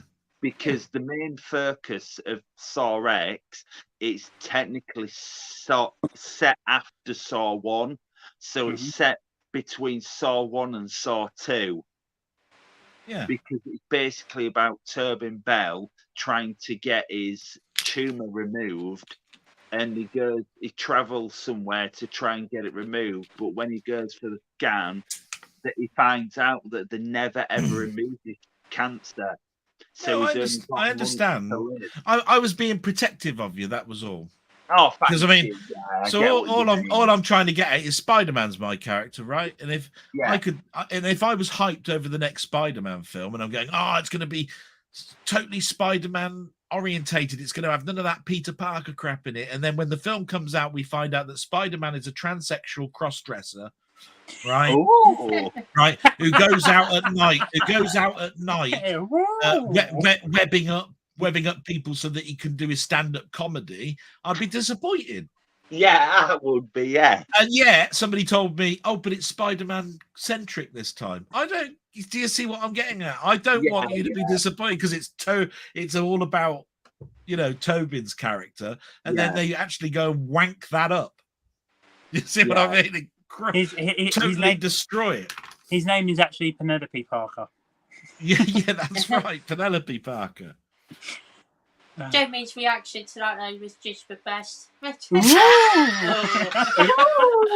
I'm nothing if I'm not putting a different slant on things. Yeah, I get what you mean, but it's taken 10 Saw films for Turbin Bell to be the main focus. And that's what's going to sell it as money. Do you see what I'm getting at? Think that's what's going to go right. Okay, he's the main focus of the film, and obviously when he finds out his cancer's not been removed, obviously he's probably got months to live, and the people that cured him is getting revenge on them. Because I wish I was a bit like you guys, right? Younger, right? I'm old. I'm the fossil in here, right? I'm in my 50s. You guys are not, right? And you guys now, before you even go into a cinema, know who the director is, who the producers are, who the script writers are, and you've actually looked and seen what the revenue was of the last 5 films and what they've all done in the last 20 years, right? And I'm playing catch up. All I'm trying to say is the writing's on the wall when they do a new Indiana Jones film, right? Because you're going to have the fan base that really want it to succeed, but then somebody will turn around and say, hang on a minute, I've just noticed the word Kathleen Kennedy, right? Not going to watch it anymore. What a bag of shit. She's destroyed absolutely everything, right? And that's what people are doing. And I'm going, do you know what? I didn't even get that far. I just saw the word Indiana Jones and was getting quite hyped about it. It's like the thing right? is, You know what I mean? like, it's like the thing is, years ago, decades ago, when I was younger, we didn't have internet, we didn't have this.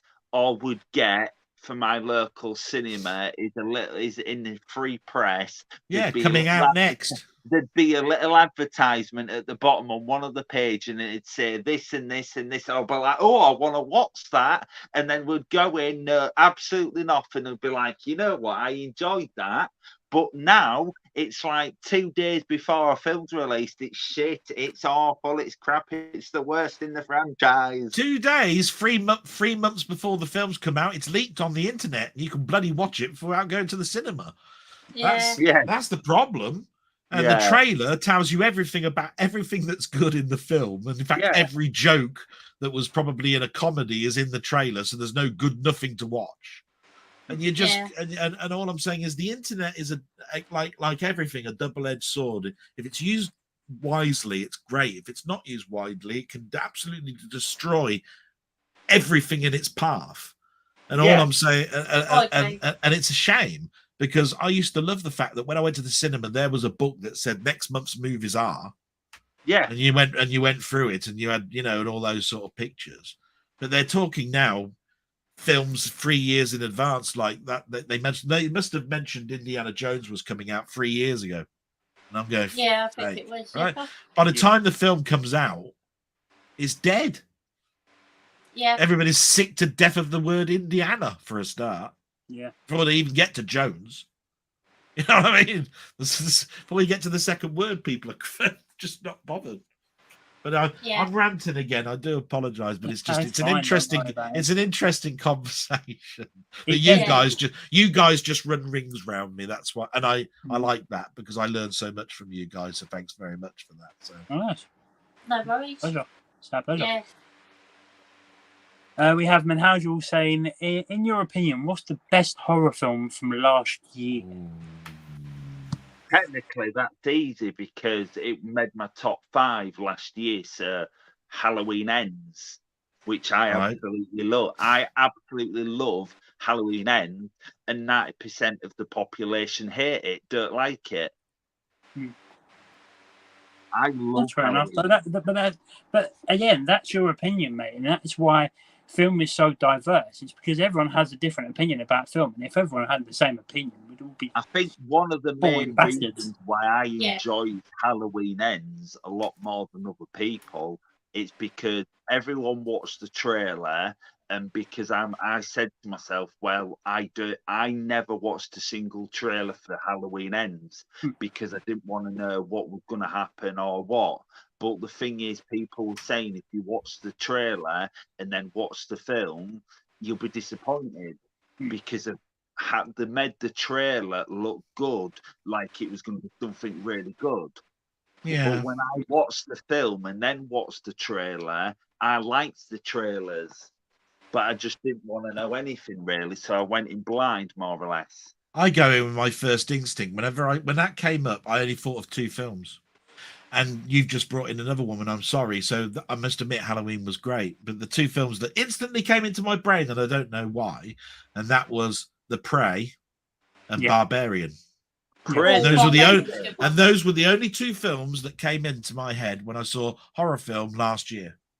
Prey is amazing, But I do want to see The Barbarian. It has piqued my interest. I don't know too much about it. Well, so I've I'm seen kind of those two going films, in- you see. So I'm kind of going in blind with The Barbarian, but I do want to watch it. It's good. I recommend it. What about you, Scott? I know it technically came out in the UK this year, but I did get the Blu-ray of it last year. Got round to watching it last year, so I'm just going to go with Pearl because I thought that was incredible. Great choice, Really mate. fantastic horror film.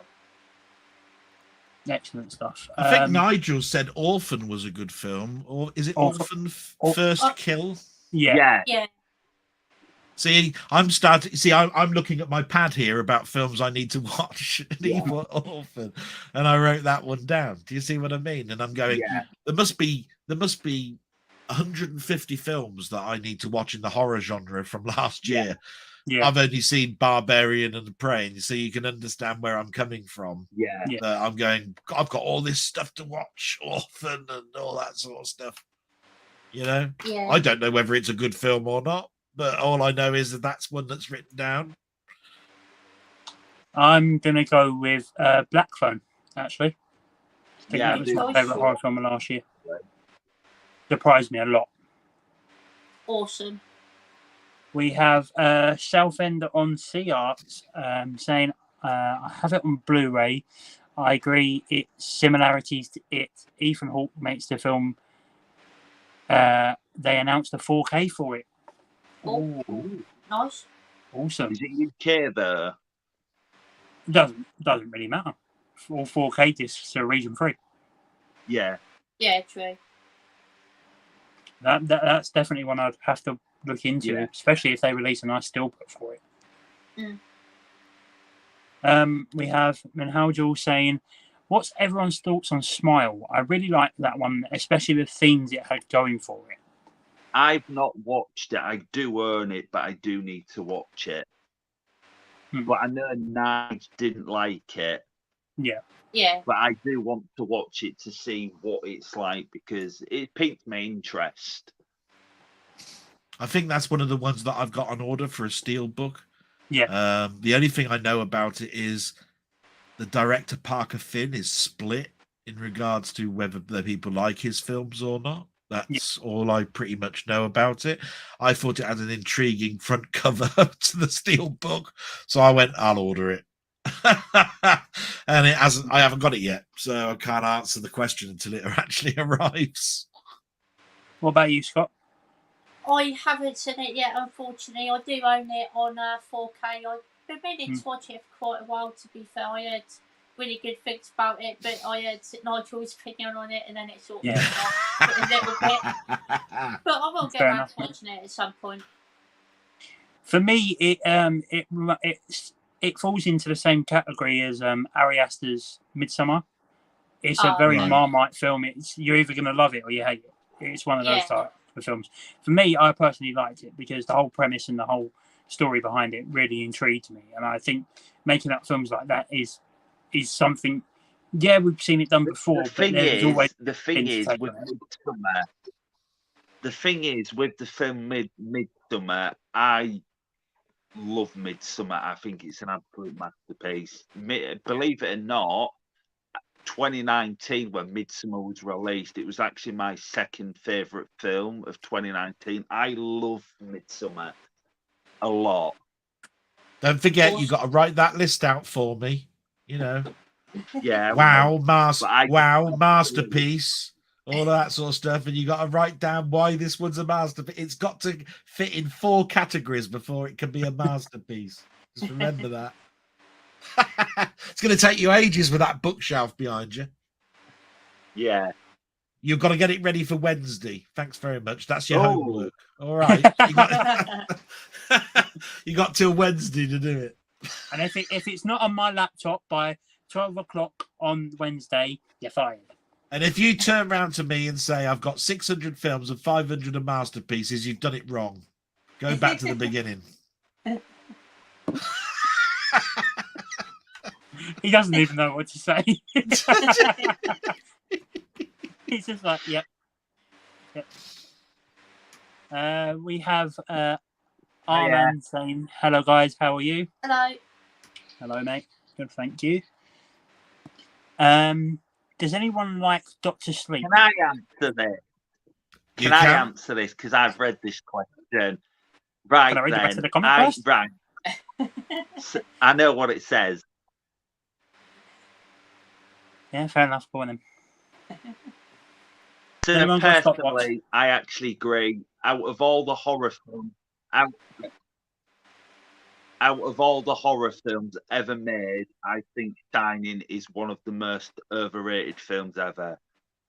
I'm not a fan of The Shining. I watched The Shining. Is there a remove button? I watched The Shining. Hey, whoa. I watched The Shining for the first time in 2015, or I think it was 2015 or 2014. There was a lot of hype around it, and I thought I'll watch it to see what it's like. And I just wasn't a fan at all. I just wasn't a fan. I just think there's an argument to that, though. There's an argument to that, though. Go on. But when we watched, obviously Dr. Sleep, we got Dr. Sleep, and I was interested in seeing it because obviously I had Ewan McGregor and it was a sequel, and I was kind of interested. And believe it or not, I love Dr. Sleep. I thought it was a masterpiece. Right, so I'm going to give you a counter argument to that. The thing is with Dr. Sleep, the thing is, Ewan McGregor's performance in Dr. Sleep was amazing. The director's cut was 3 hours long. And the thing is, with Dr. Sleep, it does reference The Shining, but it references it in stages. And it builds up to the climax, and it's like as you go. So it references and it gradually builds up to the finale at the end. And it does have Easter eggs to The Shining. But yeah. I prefer Dr. Sleep over The Shining. Right. So I'm going to give you the counter to that. Okay. Because there are people in this world that are that are right, which is like me. And there's people that are wrong, which is you. Right. Just before we start, no, I'm only now that's a joke, by the way. But I have an argument all the time when I see a question like this that says I think this is overrated. Right now, my argument to that is who's overrated it, right? And at what year was it overrated? Because I'm telling you now, The Shining came out in the 70s and it was not hyped. It's become overrated because there are people in the industry bigger than me that have turned around and said it's a classic, right? Just because you don't like it doesn't mean... I know a lot of people love it, and that's fine. But no, but what I'm saying is, but there's this word that keeps being bandied about, which annoys me to death, which is overrated. And I'm going, it was never overrated when it came out. So where did this word overrated come from? Because I'm telling you now, it was a classic book. It was a great film that did okay. And over the years, people have looked at it and gone, wow, just look at how the cinematography was done and how this was done and how that was done. When you got to it in 2015, you looked at it and was disappointed. And that's because you've got 25 years of people turning around and telling you you've got to watch it. And I'm not surprised that you're upset. Dr. Sleep comes along. Dr. Sleep comes along. Nobody's ever heard of it other than people that read Stephen King books and know it's a sequel and know that it's linked into The Shining. See this new lick of paint and turn around and say, it's a masterpiece and it's a classic. I can't do your voice. I'm sorry. It's a masterpiece. It's a masterpiece, right? And all I'm saying to you is you're acting like the people that were in the 1970s watching Shining. But you wait 25 years on from now, they'll be turning around and saying, Dr. Sleep and Shining, do you remember those two films? And they'll be saying, I saw Dr. Sleep, thought it was boring piece of crap. Probably, yeah. Yeah, I get. And that's what I'm trying to say to you. Try not to listen to the hype. Go in with no expectations. You'll enjoy a film so much more. Try not to listen to that critic that turns around and says, this must be seen because it's a classic. or whatever, you know? Yeah. It can be a Other classic Hurl, in I so think- many people's eyes, is what I'm trying to say. And you need to go in there going, I Yeah, know I this get is a what you classic, mean. but I want my own opinion. Right. Start the tape up and then watch it and then go, right, Yeah. I'm not going to be fooled by what I listened to. I watched that with open Yeah. eyes, and this is my honest opinion of it. Yeah. And I don't get use what you words like overrated, because I don't know where that Yeah. comes from. It really annoys me. It's like they said Halloween is the most overrated film in the world, and I'm turning around and saying in 1977, I think whatever it is that came out. Are you telling me that they turned around and said that this is the film to watch and that it was the slasher film that will end all slasher films? No, that happened word of mouth over years. Do you like Years. Delboy? Do you like the original Halloween? Love it. I'm not a fan. And that's fine. But you see, you got to understand that I saw that in I think 1981 on a VHS tape when we first managed to get video recorders into our rooms. The two most overhyped horror films, like The Shining and Shining and the original Halloween, I'm just not a big fan of them.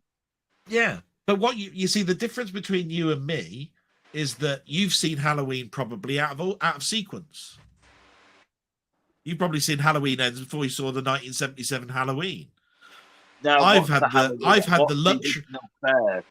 luxury of seeing Halloween 5 years after it had been shown in the cinema in my own home on a videotape, and and watched Michael Myers' story from the beginning without any distractions about what was going to happen in 10 years' time.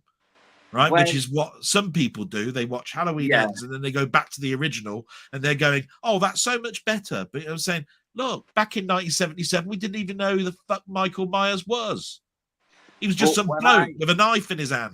Michael Myers was just an impersonator of William Shatner with his face turned inside out. Yeah, that's it. Oh yeah, because the mask he wears is basically William Shatner. Yeah, they couldn't find a mask, could they? So they basically used one of those. But to be fair, when I did watch Halloween the original for the first time, I thought it was amazing. But when I rewatched it afterwards, I was like, it doesn't hold up. Yeah. But what I'm trying to say is you're looking at it with 2023 vision. Yeah, I get what you mean. You can't really physically in your head take yourself back to 1977, because if you did, you'd be watching finger bobs on TV because have a nappy on. Yeah. Right. Me, I was actually going to the cinema. What about the nappy? I'm watching it. What you're saying about the nappy, I'd be wearing the nappy, but what would the nappy be full of? Shite. Be full of shite, yeah. And that shite might be green coloured for all I know. Oh, It'd be like karma, weren't it? Chicken karma. Anyway, that's my rant over, and all I'm saying is I like Dr. Sleep. That I do as well, yeah. But to me, Dr. Sleep doesn't work unless you've seen Shining. True, that is true. That I do. That's my take on it. What about you, Scott? I love both. I think they're both great films, but I do prefer The Shining, definitely. But Doctor Sleep is a very good sequel, 100%. Loved it. I think for me, Doctor Sleep is probably the best sequel they could have made from the adaptation of The Shining, and it just brings the story full circle. I think that's what's good. Yeah. But just a quick little announcement. Due to recent events and Jamie's thoughts on Halloween and The Shining, I will be looking for a new co-host since the position has recently opened up. Joking. Wait. I was already looking before. Wait. All right. Wait. Just a couple more comments and then the stream will be wrapped up. No, don't understand. But I am seriously looking for a new co-host if anyone's interested. Is that better? No. You took too long. Do it again. One more time. Now 3 times faster. I'm not doing that because it'll knock him. Yeah, that's the aim of the game. Shall I do it this way then? But 10 times faster. But you haven't got the super duper collector's edition that costs $99.99 from whatever it is in any of those packages. The thing is with The Shining, even though I'm not a big fan of the film, I was in, I think it was 2019, I was in CX and I saw this and I think it was just short of 30 quid. And I love the design, I'm not going to lie. It's simple and it stands out really well. And it's 4K. And even though now I've got 4K, I can watch it in 4K. Can you? Yeah. I'm not going to say it, Jake. I'm sorry, but we got to end the stream soon, so we'll ignore the. You haven't got a 4K TV. Shit, no, I didn't say that, did I? Oh, no. So I will watch it in 4K at some point. Big G, if you're up there, can you send some strength my way? Thank you very much. There is one comment in the comment section which I won't be answering, just for reasons. No. I'll show you after the stream. Okay. We do have Steve Mack here saying, "Hi folks, Second Sight are doing some good horror sets at the moment. May and Frontiers. Thank you for that. Very good. Yeah, I've actually seen them sets in person. They are very nice sets. Second Sight do really great jobs when it comes to releasing cult classic films that not many people have heard of. Yeah, I've got a few Second Sight box sets, but I never used to look at my collection as, oh, this is Arrow and this is Second Sight, until I started coming into these streams where people have started turning around and saying to me, oh, I've got a 101 release and I've got an Arrow release. I used to turn around and go, I've got it on Steelbook. Don't know where. I don't know where it came from. Universal, as far as I know. Tape, if that helps. Yeah, that's it. It's like nowadays when you buy your film, everything's got a label now. It's like, oh, I've got this. But now it's like, what is it? A24, Arrow Video, 101. I'm just all I know is it was all I know is it was Scott's review of Texas Chainsaw Massacre that made me go out and get Second Sight's Texas Chainsaw Massacre. Right? Am I right in that is a Second Sight box? Yeah, that's right. Yeah. And I remember watching his. I watched his channel. I went, I know Texas Chainsaw Massacre, but he's saying something here that makes sense to me. I can't remember what you said, Scott, but I do remember the next day I looked and I found a copy of it that I could buy, and it was in my price range. I got it, watched it, and went, wow, look at this box. This is gorgeous, this box. Yeah. Wow. And I thought the film was equally as good as I remembered it. And remember, I'm going back to when I used to watch it on Betamax. Yeah. Right? I've watched it that far back, right? Like Nigel. And I was going, do you know what? That Scott's a good guy. And that's when I subscribed to you. Just to let you know, that's my little story. That's what happened there. Awesome. Thank you, Delboy. Really appreciate that. That's really cool, to be fair. That's when all this Second Sight 101 and Arrow nonsense started to happen. And I'm going, I don't know. Don't know what's going on. I'll have to go back and watch that video, to be fair, because I can't remember what I said about it. Well, it's just that I think after that, when you came to your chat engines and people were turning around saying, what's your best horror? You kept turning around saying, oh, my Second Sight, Texas Chainsaw Massacre and all that. And if it wasn't that, it was Day of the Dead, I think. Oh, it's my box set, my Day of the Dead. You always used to keep bringing it to video and going, look, it's that, look, it's great, look. And, you know, instantly then I sort of fell in love with some of the comments that were being made and all of the catchphrases and shit, you know, like shy and all this sort of stuff, you know, and Bell End, and that's where Mortal Kombat. And then I remember the earliest ones, they showed a picture of you like Home Alone, like this, I think, or something, and it was that far back. That's when I was watching you, so it's a couple of months or so, you know. That was about April or March, I think. So yeah. Yeah, it's so been a little while then. so you can understand I've come a long way with buying a lot of my stuff, but that's when I've really started going down to things like arrow level. Oh, I've got a criterion of this or an arrow of that or whatever. Because to me, it was just I've got that film. Yeah. You know what I mean? I've got that film. I know I've got that film because I've been collecting for 40 years, so I know I've got that film. You know what I mean? Yeah. I did a blog today, take it like this, and I watched Broken Arrow. Right? I'd forgotten about Broken Arrow, right? Because I watched it this weekend and I forgot it's a John Woo film. Yeah. Right? And if I mention John Woo, some people will go, what the fuck are you talking about? Yeah. Because he was that type of director. Back then, you had to go to the cinema to watch a John Woo film. You mention it later on, it's like, oh, he's done a couple of action-y films, and I remember he was big in the past. Yeah. And that's where I'm saying I feel like a fossil, because everything is like that with me. I'm a fossil. I was excited about watching those films. It was John Travolta, it was Christian Slater, there was nuclear bombs, there was a stealth thing, this, that, and the other. Totally over the top action sequences. Do you know what I'm talking about? We're talking Mission Impossible, because that's what that is now. Yeah. That is exactly what Mission Impossible is now. Indeed. Yeah. So I was watching that shit 20 years ago. Yeah. Just not so good at special effects. True. Yeah, very true. I'm going to stop there because it's just, I was watching Outbreak and all sorts of films. I could tell you some great films to go away and look for now. Outbreak's one, Broken Arrow's another, and The Replacement Killers.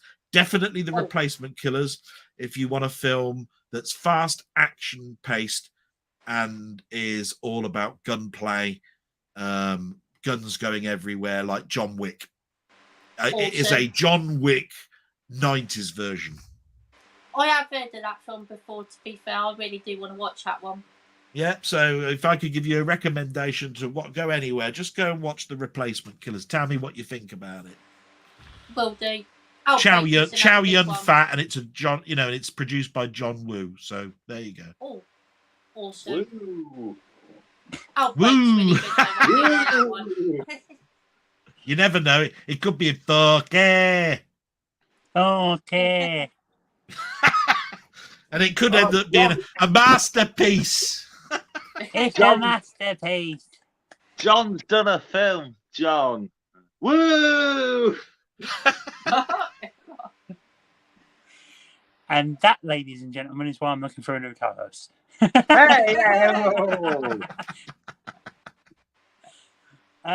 But speaking of expensive sets, and I'll just say this quickly, the Total Recall 4K all singing, all dancing big box set is still £100 on Amazon. $99.99, isn't it? With the 2 CD, with the soundtrack on 2 CDs, isn't it? £35 in CEX. I want it. So do I. And I have currently a £35 voucher. So when it goes back on stock, back in stock online, that bastard is mine. The only reason I want it is I've got the CD, I've got the Steelbook, but it's just I haven't got the extras around it. And I'm not prepared to pay £99 for a poster and a booklet. Yeah. The soundtrack alone is £30, by the way. If you want to go and buy that 2 CD, because it's a numbered CD, it's £30. Are you aware now that when you order something off C8, it's $2.95 delivery? No, he gives a shit when it's £35 and it's £99 on Amazon. True. You got a point. £2 from it, I'd go, have 15 quid off of me. I'm still saving 50 quid. Thanks. True, yeah. But I didn't know that about Kex, but I do worry a little bit about what sort of condition it would be. But it's just that I've got the Steelbook of it and I've got the soundtrack. It'd be nice to have it all in one box. Yeah. But I wouldn't want the box to be knackered. It's the same with the Apocalypse Now box set when they released all the cuts of the film in one. Yeah, I've got that. Yeah.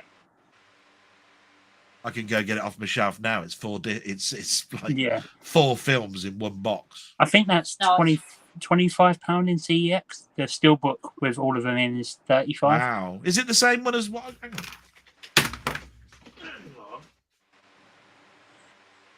on. We have Steve Mack saying Ari Aster's Beau is Afraid was a wild ride and absolutely brilliant. Haven't actually heard of that one. Anyone else? I've I've heard, heard of is it, that not the new watched it. Harry Astor one? Yeah, I've heard. Yeah. Is it Joaquin Phoenix? I I believe think so. I've Yeah. heard. Is it this about one? it. That's it. Wow, that's a good price, because I'm telling you now, this is a Lionsgate release, and I remember I bought this and it was bloody expensive. Yeah, the set is £25, and the steelbook with all 6 discs in is 6 35. discs. They are 6 Yeah. discs. The steelbook's £35. Yeah. Wow. Anyway, there you go. And we've got 2 comments left. We have Steve Mack saying horror does split down into subgenres, though. Psychological and Schlock. Yeah. Body horror like Cronenberg. Shining was released in 1980 and wasn't a cinema success. It's grown in stature. Yeah. That's exactly 100%. right. And we have Menhaljul saying, guys, I'm going to watch Smile properly tonight for the first time. Really excited to see it. It seems really creepy. I have a really good time with it, mate, because I did really enjoy it. And you'll have to let me know what you think of it. Yeah. Definitely, that'd be awesome to hear. Clear your mind before you hit that play button, though. That's all I'm saying to you, because I don't want you to go in with expectations, and then you come away going, "Oh, everybody excited me about it," and it comes back. All I'm saying is that be excited, just have an open mind and enjoy it for what it is. I mean, that's what film is at the end of the day. If you go into something with an open mind, you can either be disappointed or thrilled. Yeah. Back in the 20s and 30s, and people were going to the cinema back then, they were excited because they saw a moving picture on the bloody wall. Don't you like that? Right? I mean, back then it was even harder to watch a film where someone actually spoke and muttered a word. Seeing a black and white policeman with big boots on kicking somebody up the arse was the highlight of somebody's week back in 1912. Yeah. You know what I mean? So all I'm saying is, when everybody's talking about Smile and I'm getting really excited about it, all I'm turning around and saying is, be excited. Just forget the hype that you've heard about it and all that sort of stuff. Watch it as if I don't even know what the backstory is of this film. Yeah, that's it. And then if you like it, you like it. If you see something that's parallel of something you've seen before, great. Because bound sure the director would have done that. I brought that in because I remember that was neat in another film. Yeah, that's the fun side of cinema, you see, to me, is watching a director mimic another director subliminary. You don't even know it. And the last comment of the night is from Steve. I don't know what happened to my voice there.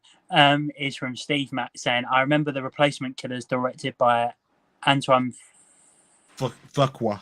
Anton Fuqua. Yeah, we'll just call him Lord Fuckwad. Who also did Training Day. And you must know what Training Day is like, but this one's much more fast paced. It's action oriented. Yeah, Anton Fuqua. Yeah, that's it. Lord Fuckwad. Fuckwad, yeah. Love it. But that will do it for another episode of Slasher Sunday. Thank you guys for watching. Thank you to my amazing guests for joining. As I say again, the co-host position is now open because this one. Hey! Whoa! High five. But thank you all very much for watching. I hope you enjoyed. Enjoy the replay. Enjoy watching it back. And I'll catch you guys next Sunday for another episode of Slasher Sunday. Remember to sign on. We need a new Batman. Bye-bye. Bye-bye. Hey!